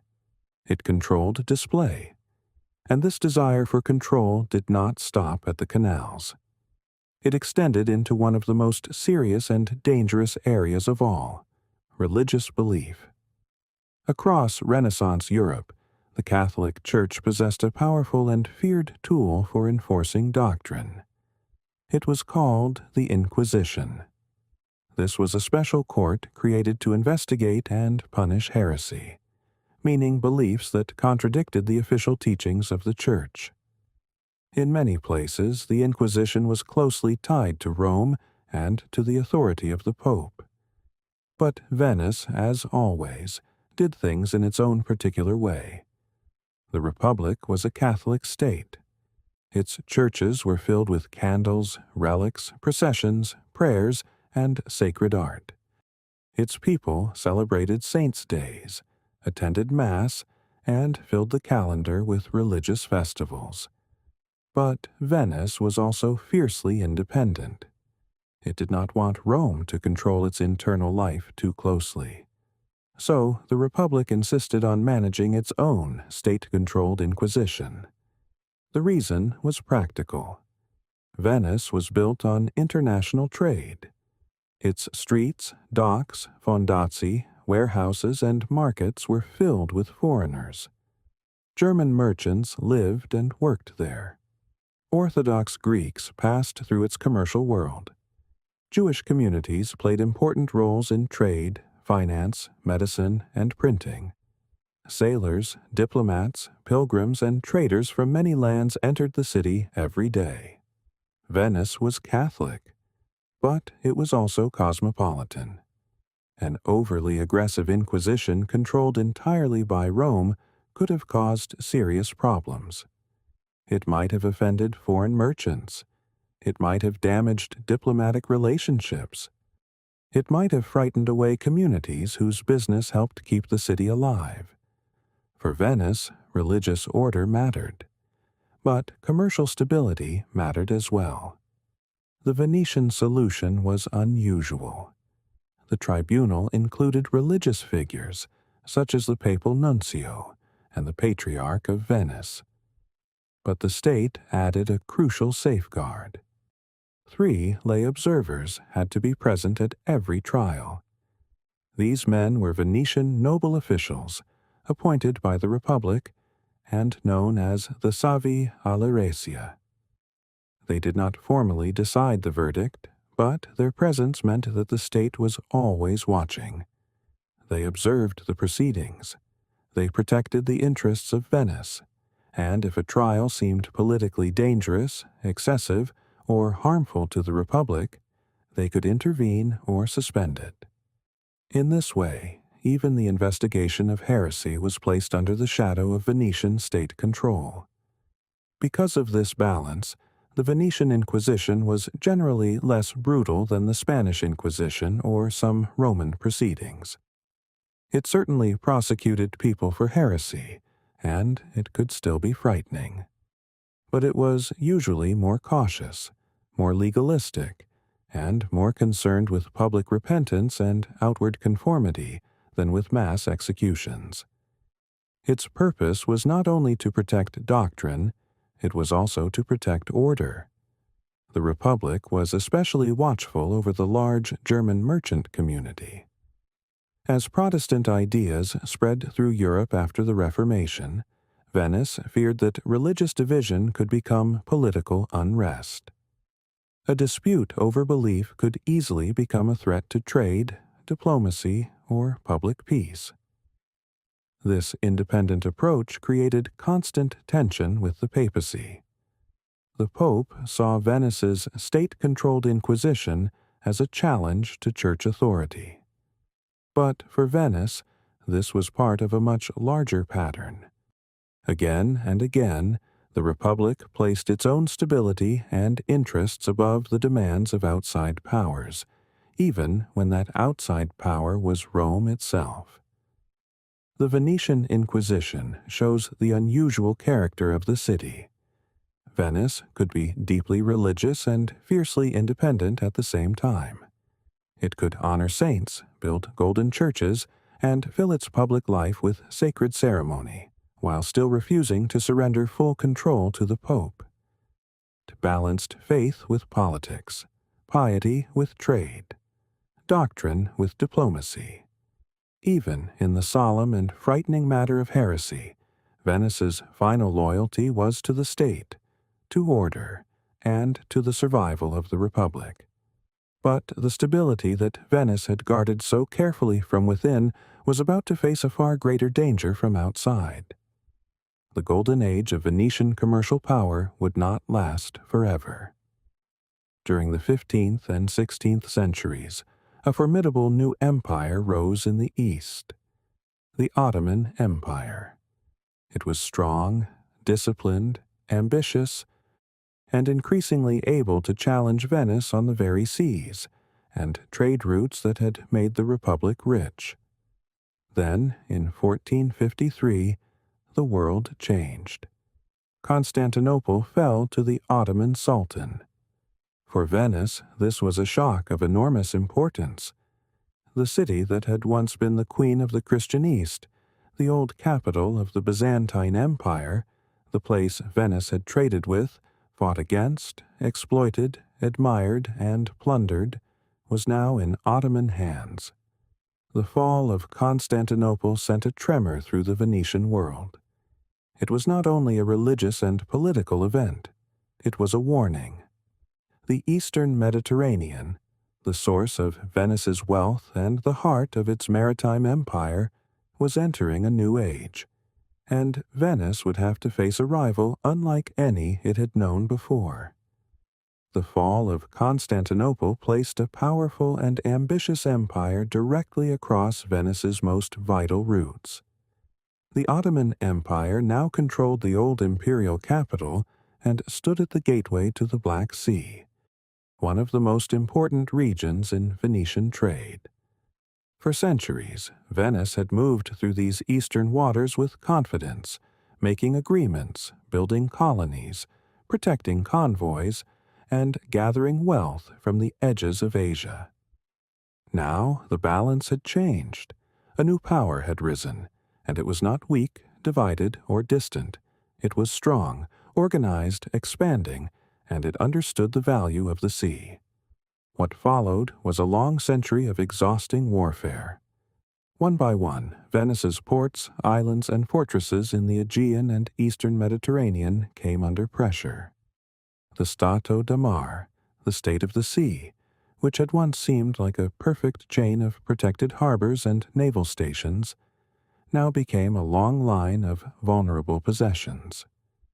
Each island had to be defended. Each port had to be supplied. Each fortress needed men, weapons, money, and ships. The Republic found itself locked in a constant and expensive struggle against the growing strength of the Ottomans. Venice was wealthy, but even Venice could feel the weight of endless war. The conflict reached a terrible turning point in 1570.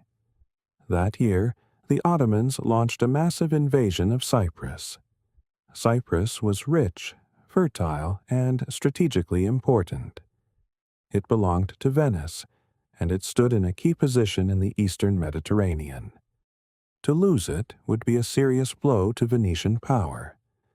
Venice understood that it could not face the full strength of the Ottoman navy alone. So the Republic sent urgent appeals across Europe. It called for a new crusade. A Christian alliance was formed in response, known as the Holy League. The fleets of Spain, the Papal States, Venice, and other Italian powers came together to confront the Ottoman threat. The result was one of the greatest naval battles in history, the Battle of Lepanto. In the autumn of 1571, the two enormous fleets met in the Gulf of Patras, off the coast of Greece. The sight must have been unforgettable. On one side were more than 200 Ottoman galleys, their long lines of oars moving across the water. On the other side was the Christian fleet, similar in size, filled with ships from Spain, Venice, the Papal States, and their allies. Masts rose like a forest. Banners moved in the wind. Drums, commands, bells, prayers, and the sound of oars carried across the sea. This would be the last great battle in history, fought mainly by oar-powered galleys. And at the heart of the Venetian contribution were 6 extraordinary new warships. They were called galleasses. These vessels were larger and taller than ordinary galleys. They were heavy, powerful, and difficult to move, but they carried many cannons. In battle, they acted almost like floating fortresses. As the fighting began, the Venetian galleasses were towed out in front of the main Christian line. Then they opened fire. Their cannon fire tore into the Ottoman formation before the main fleets had even fully met. Ships were damaged. Lines were disturbed. The careful order of the Ottoman advance began to break apart. Then the two fleets collided. What followed was brutal, chaotic, and bloody. For hours, the battle moved across the water in confusion and violence. Ships rammed one another. Cannons roared. Smoke drifted over the sea. Galleys locked together, and the fighting became hand-to-hand on the crowded decks. Men fought with swords, pikes, arquebuses, and knives. The sea around the ships filled with wreckage. The decks became slick beneath the feet of soldiers and sailors. Slowly, the Christian fleet began to gain the advantage. Its firepower, especially from the Venetian galleasses and the heavily armed ships of the Alliance, made a decisive difference. Venetian and Spanish soldiers fought their way toward the Ottoman flagship. In a climactic struggle, they boarded it, captured the vessel, and killed the Ottoman admiral.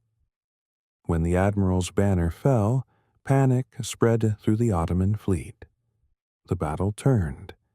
Then it became a rout. The victory at Lepanto was overwhelming. The Ottoman fleet was shattered. Thousands of Christian galley slaves chained to their oars were freed. Across Europe, the news was received with joy, relief, and celebration. Church bells rang. Processions were held. Paintings, poems, and sermons praised the victory. For Venice, Lepanto was a moment of enormous pride. It was a reminder that the Republic still possessed courage, naval skill, and power on the world stage. It was one of Venice's last great heroic victories. But the triumph did not last. The Holy League soon began to weaken under political rivalry and disagreement. The Christian powers had joined together for battle, but they did not remain united in purpose. Venice, once again left to face the Ottomans largely on its own, was forced to accept a painful reality. In the end, the Republic had to cede Cyprus by treaty. The victory at Lepanto had been glorious, but it could not restore the old world. It could not reverse the slow movement of history. Venice had won a magnificent battle, yet the wider struggle was still turning against it. And the greatest threat to Venice's future would not come from an Ottoman fleet. It would come from a new map of the world. At the end of the 15th century, Venice's wealth still depended heavily on its control of the spice trade. For generations, much of Europe had purchased pepper, cinnamon, cloves, nutmeg, and other Eastern goods through Venetian merchants. Venice was the gatekeeper. It stood between Europe and the riches of the East. But far away, on the Atlantic coast of Europe, another kingdom had been quietly working toward a different future. Portugal. For decades, Portuguese rulers and navigators, guided by the spirit of exploration associated with figures such as Prince Henry the Navigator, had invested in voyages along the unknown western coast of Africa. Their ships pushed farther and farther south. They learned the winds. They mapped coasts. They developed stronger vessels, including the caravel, designed to face the harsher waters of the Atlantic Ocean. Their goal was clear. They wanted to find a direct sea route to the Indies. They wanted to reach the source of the spices without passing through Venice, Egypt, or the old Mediterranean trade networks. In other words, they wanted to break the Venetian monopoly forever. In 1488, the Portuguese explorer Bartolomeu Dias rounded the Cape of Good Hope at the southern tip of Africa. This was a turning point. It proved that the Atlantic Ocean could connect to the Indian Ocean. The way to the east by sea was open. A decade later, in the summer of 1497, a determined Portuguese captain named Vasco da Gama sailed from Lisbon with 4 small ships. His mission was to complete the route. The voyage was long and punishing. Da Gama and his men faced violent Atlantic storms. They sailed through waters few Europeans had ever crossed. Many crew members suffered from scurvy. Along the coast of Africa, they encountered suspicion and hostility from traders who understood that these newcomers were not simply visitors, but future rivals. Still, the ships continued. Month after month, they moved across the sea. At last, after roughly 10 difficult months, the battered Portuguese fleet reached the port of Calicut on the coast of India in May of 1498. Vasco da Gama had succeeded. For the first time, a European navigator had sailed from Europe to India by rounding Africa. The news did not reach Venice all at once. It came slowly, first as rumor, then as anxious whispers among merchants, then as confirmed reports in diplomatic letters and commercial correspondence. When the truth became clear, Venice understood the meaning immediately. The world had changed. The old routes were no longer the only routes. The spices that had once passed through Alexandria, Aleppo, and the hands of Venetian merchants could now be reached directly by Atlantic ships.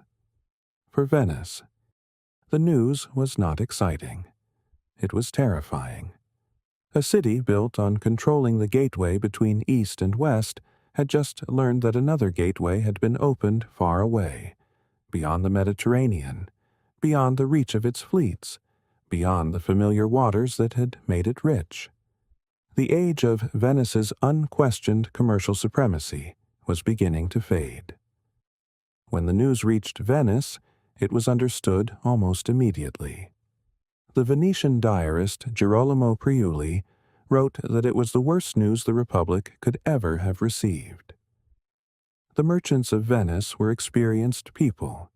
They knew routes, prices, risks, contracts, winds, ports, and politics.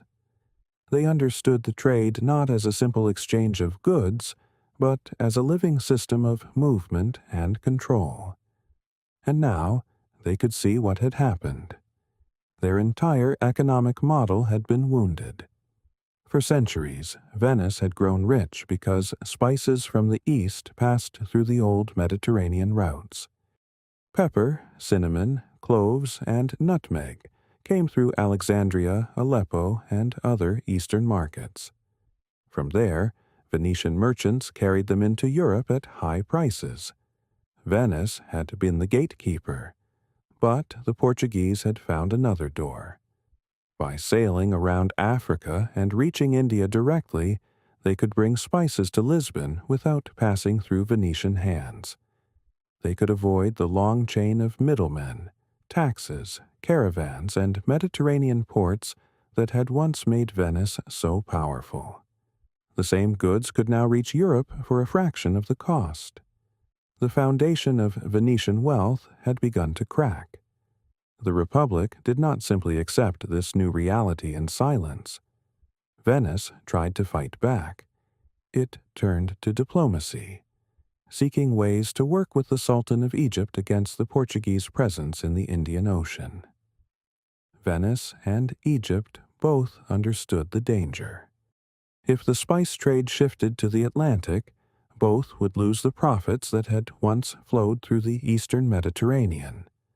There were even discussions of one of the boldest engineering ideas of the age: a canal at Suez. If such a canal could be dug, Venice might somehow move its own ships toward the Red Sea and compete more directly for the trade of the Indian Ocean. It was an extraordinary idea, but it belonged to a world that was already slipping away. The change was too large. The routes had shifted. The Atlantic was rising. Venice had not been defeated in one great battle. No enemy fleet had burned the arsenal. No foreign army had stormed the Doge's palace. No single siege had broken the Republic. Instead, Venice had been bypassed. The world's center of economic gravity was moving away from the familiar waters of the Mediterranean and toward the wide, open spaces of the Atlantic Ocean. New powers were growing: Portugal, Spain, and later the northern Atlantic states. New ships sailed west and south. New maps were drawn. New ports became rich. The great age of discovery, so full of wonder for some, became the beginning of Venice's long and irreversible decline. The old Republic still had beauty. It still had wealth. It still had memory, ceremony, art, and pride.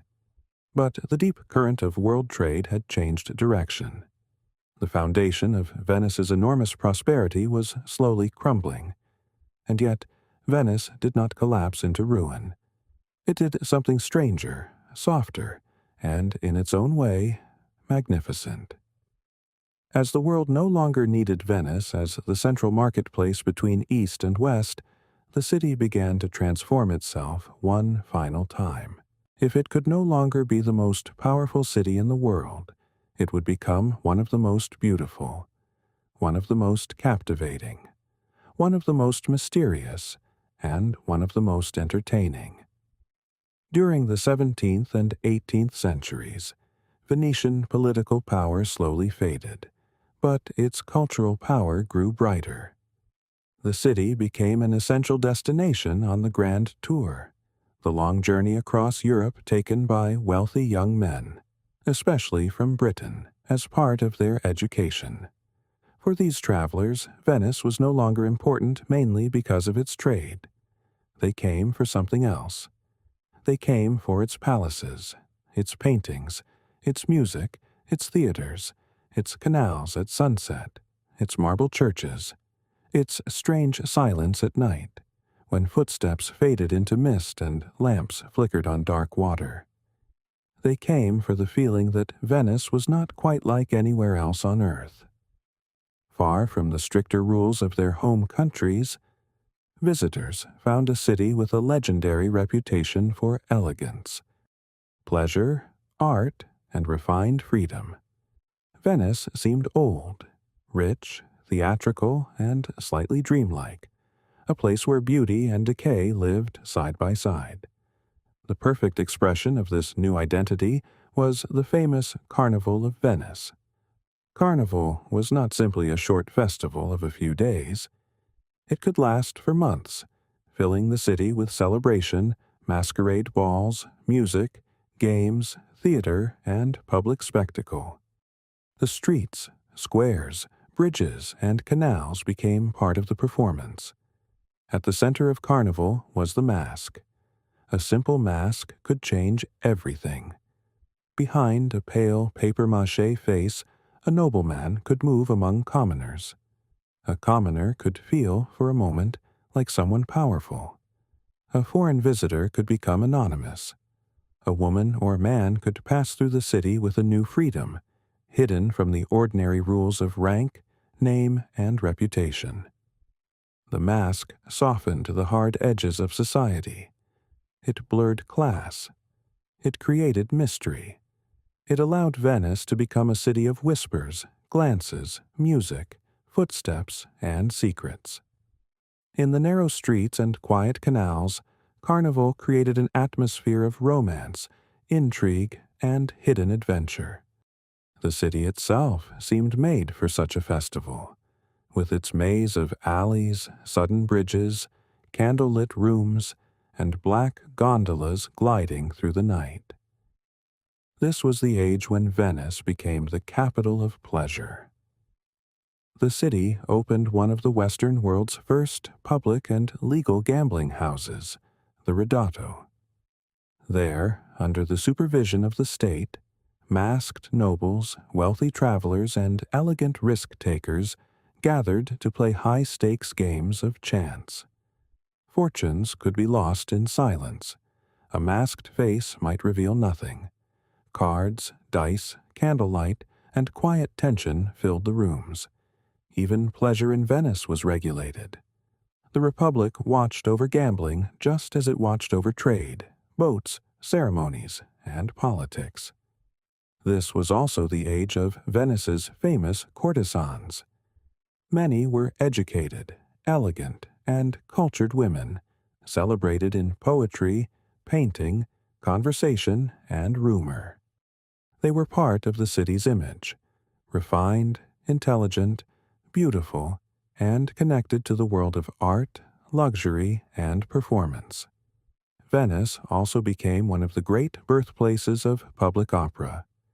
Its theaters attracted singers, composers, musicians, nobles, travelers, and ordinary citizens who wanted to experience the drama and beauty of music on stage.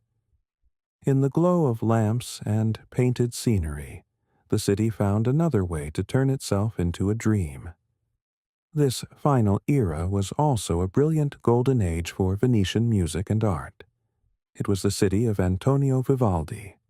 His bright and vivid concertos, many written for the all-female orchestra at the Ospedale della Pietà, gave sound to the shimmering energy of 18th-century Venice. Violins moved like light on water. Melodies rose and turned like birds above the lagoon. His music became part of the atmosphere of the city, graceful, lively, elegant, and unforgettable. It was also the city of Canaletto. Canaletto painted Venice with extraordinary detail and clarity. His views of the Grand Canal, St. Mark's Square, bridges, churches, boats, sunlight, and stone became treasured souvenirs for travelers on the grand tour. His paintings were precise, but they were also full of atmosphere. They showed Venice as visitors wanted to remember it, bright, spacious, golden, theatrical, and serene. Through his work, the image of Venice spread across Europe and remained fixed in the imagination for centuries. By the end of the 18th century, Venice was still breathtakingly beautiful. But beneath the beauty, the Republic had grown politically weak. It had become, in many ways, a living museum, a capital of pleasure, a city of music, masks, art, gambling, memory, and ceremonial splendor. But its military power was only a shadow of what it had once been. Its government, still ruled by the old oligarchic families and old councils, was not prepared for the violent new forces rising across Europe. That new force was the French Revolution, and its instrument was a brilliant, ambitious, and ruthless young general named Napoleon Bonaparte. In 1796, Napoleon's revolutionary army swept into northern Italy. The old order trembled before him. Austrian power in the region was shattered by a series of rapid victories. Armies moved quickly, alliances collapsed. Ancient states that had survived for centuries suddenly found themselves facing a kind of warfare, and politics they did not fully understand. The Republic of Venice tried to cling to its traditional policy of neutrality. For centuries, Venice had survived by calculation, diplomacy, caution, and balance. It preferred to avoid unnecessary wars when possible. It knew how to negotiate, delay, adapt, and preserve itself. But the age had changed. In the world of revolutionary armies, neutrality was no longer safe. Napoleon did not see Venice as an untouchable ancient republic. He saw it as weak, old, useful, and vulnerable. After conquering the surrounding territories, Napoleon accused Venice of secretly acting against France. Whether the accusation was fair mattered less than the power behind it. French armies moved to the edge of the lagoon. For the first time in more than 1,000 years, a hostile army stood on the shores of Venice. The waters that had once protected the city from horsemen, invaders, and mainland armies could no longer guarantee safety. The old refugee in the lagoon had reached its final crisis. Napoleon sent a harsh ultimatum to the Doge and the Great Council. Venice, the serene republic that had outlived empires, kings, crusades, plague, rival fleets, and centuries of war, now faced a new kind of enemy. Not a rival merchant city, not a sultan's navy, not a feudal lord from the mainland, but the modern world itself, arriving with cannon, revolution, and the will of Napoleon Bonaparte. Napoleon's demand was simple and devastating. The ancient government of Venice had to dissolve itself. In its place, the Republic was to establish a new democratic municipality aligned with France. If Venice refused, Napoleon warned, His army would become an Attila for the Venetian state. The meaning was clear: surrender or face destruction. The final debate took place inside the Doge's palace, in the old chambers where Venice had made decisions for 1,000 years. The noble families of the Republic gathered in the great council chamber, surrounded by the weight of history, ceremony, and fear. They understood the truth of their situation. Their army was small. Napoleon's soldiers were hardened by battle. Modern artillery placed on the edge of the lagoon could threaten the city in a way earlier armies never could.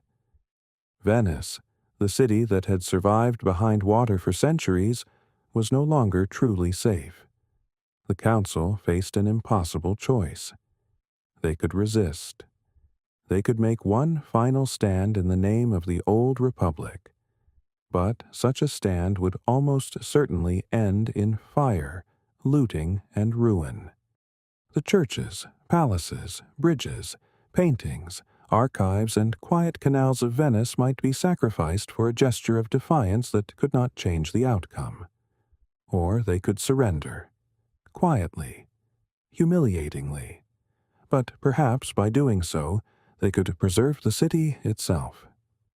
On May 12, 1797, the last Doge of Venice, Ludovico Manin, addressed the council. He spoke with tears in his eyes. The Republic, he told them, was finished. There was no real path left but to accept the French terms. As the vote was being taken, the sound of a few musket shots outside the palace caused panic in the chamber. Some believed a revolt had begun. Others feared that the French were already attacking. In confusion and fear, the noblemen rushed toward their decision. The 1,000-year-old Republic of Venice did not end with a final heroic battle. It did not end with the roar of cannons or a last stand beneath the Lion of St. Mark.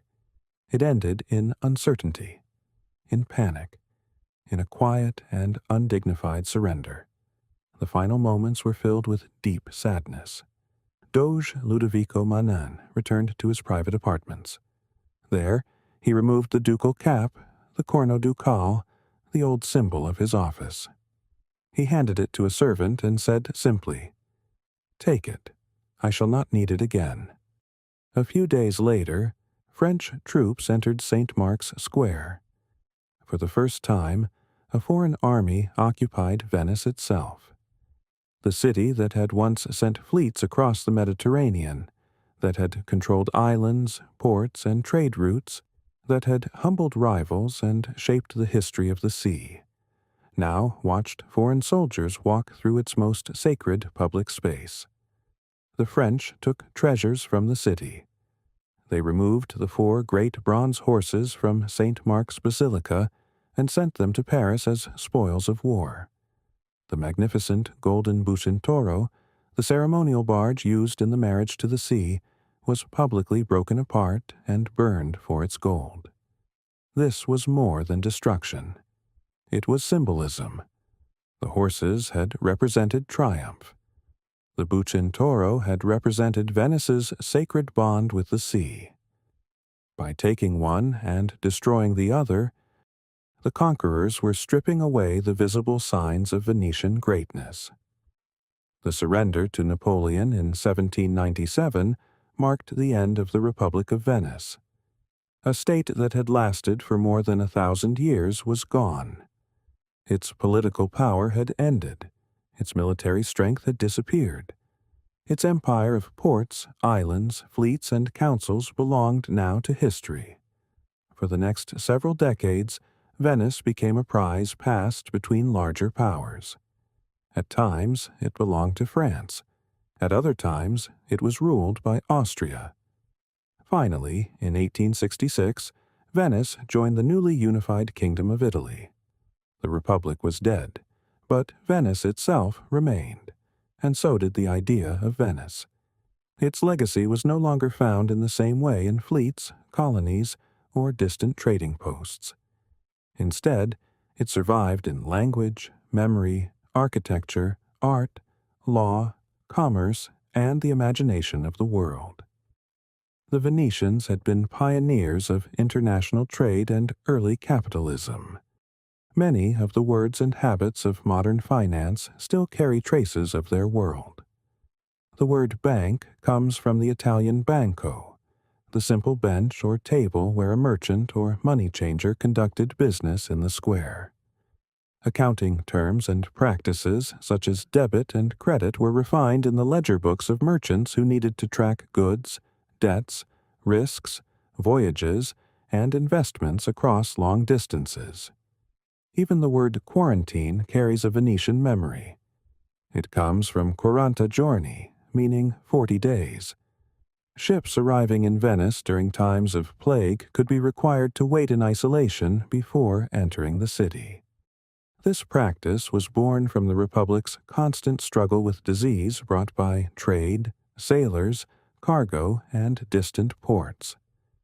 Venice had lived by connection, but connection also brought danger, and so the city learned to protect itself with rules, records, waiting periods, inspections, and careful control.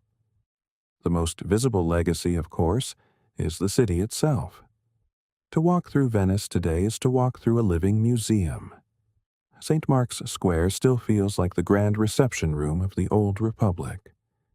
Around it stand the glittering Byzantine-influenced domes and mosaics of St. Mark's Basilica, and beside them the Doge's Palace, the seat of Venetian government for centuries. From the palace, one can cross the famous Bridge of Sighs into the old state prisons, where the darker side of Venetian justice still seems to linger in stone and shadow. The red brick walls of the Arsenal still stand, quiet now, but heavy with memory. Behind those walls, thousands of workers once built the ships that allowed Venice to dominate the sea. At the Rialto Bridge, the old commercial heart of the city still stretches across the Grand Canal.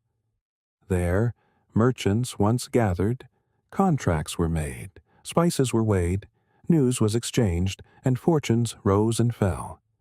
Every stone in Venice seems to carry a story of fear and refuge, of mud and wooden piles, of merchants and sailors, of gold mosaics, black gondolas, secret councils, spice convoys, masked festivals, and ships moving slowly toward the open sea. But to understand the full reach of Venetian power, one must look beyond the lagoon. The Lion of St. Mark is still carved into stone across the Mediterranean. Its wings, book, and quiet gaze remain on fortresses, gates, harbors, and old colonial walls. At the far eastern edge of Venetian influence, the massive walls of Nicosia on Cyprus stood as one of the Republic's final outposts. And from there, the trail leads back across the Aegean toward the crown jewel of Venice's overseas empire, Crete. On the island of Crete, Venice left marks that can still be seen today. In the beautiful port city of Chania, the old harbor is a deeply Venetian creation. Its waterfront, lighthouse, docks, narrow lanes, and stone buildings still carry the memory of the Republic that once ruled this island as its greatest overseas possession. In Heraklion, the capital of Crete, the signs are even more powerful. There, the massive city walls and the great seaside fortress stand as reminders of the centuries Venice spent defending its most precious colony. These fortifications were not built only for beauty. They were built for survival, for control, and for the long struggle to protect the sea routes of the eastern Mediterranean. Moving back toward Venice, another important island comes into view: Corfu. This Greek island served as a heavily armed gateway to the Republic's home waters. Its great old and new fortresses still dominate the city, rising above the harbor like stone guardians. For Venice, Corfu was not only a colony, it was a shield, watching over the approach to the Adriatic and protecting the road back to the lagoon. The Trail of Venice continues north along the Adriatic coast, through modern Croatia and Montenegro. In Kotor, the mountains rise sharply behind the old town, and the fortifications climb into the heights above the bay.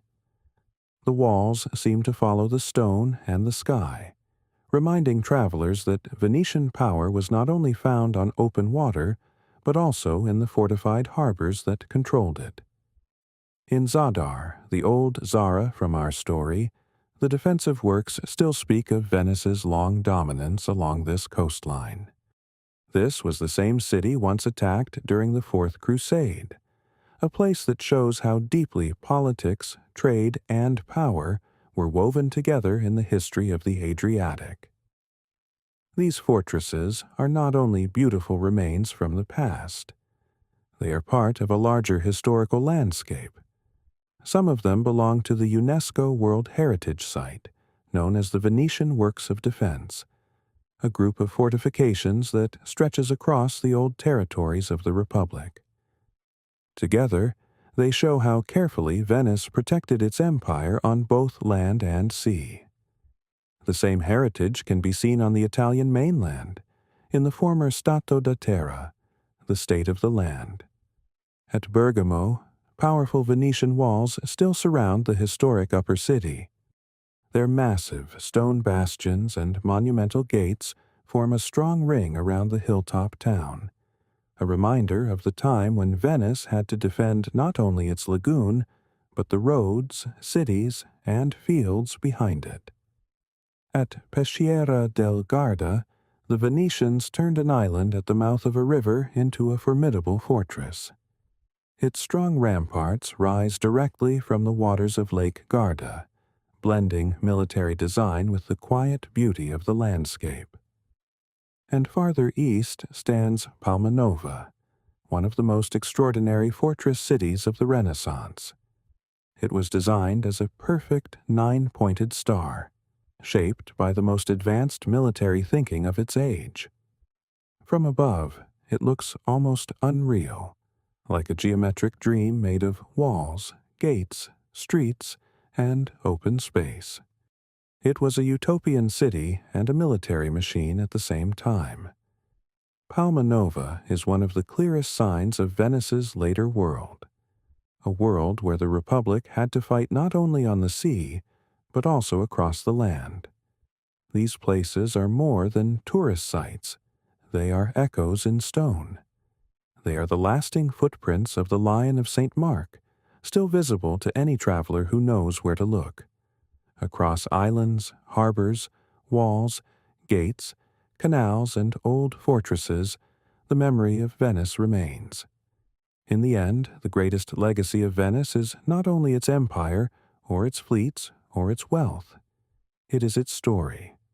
It is the story of a community born from fear, in a place that seemed to offer no natural advantage, no rich soil, no mines, no great stretch of land, only mud, saltwater, reeds, islands, fog, and the open sea.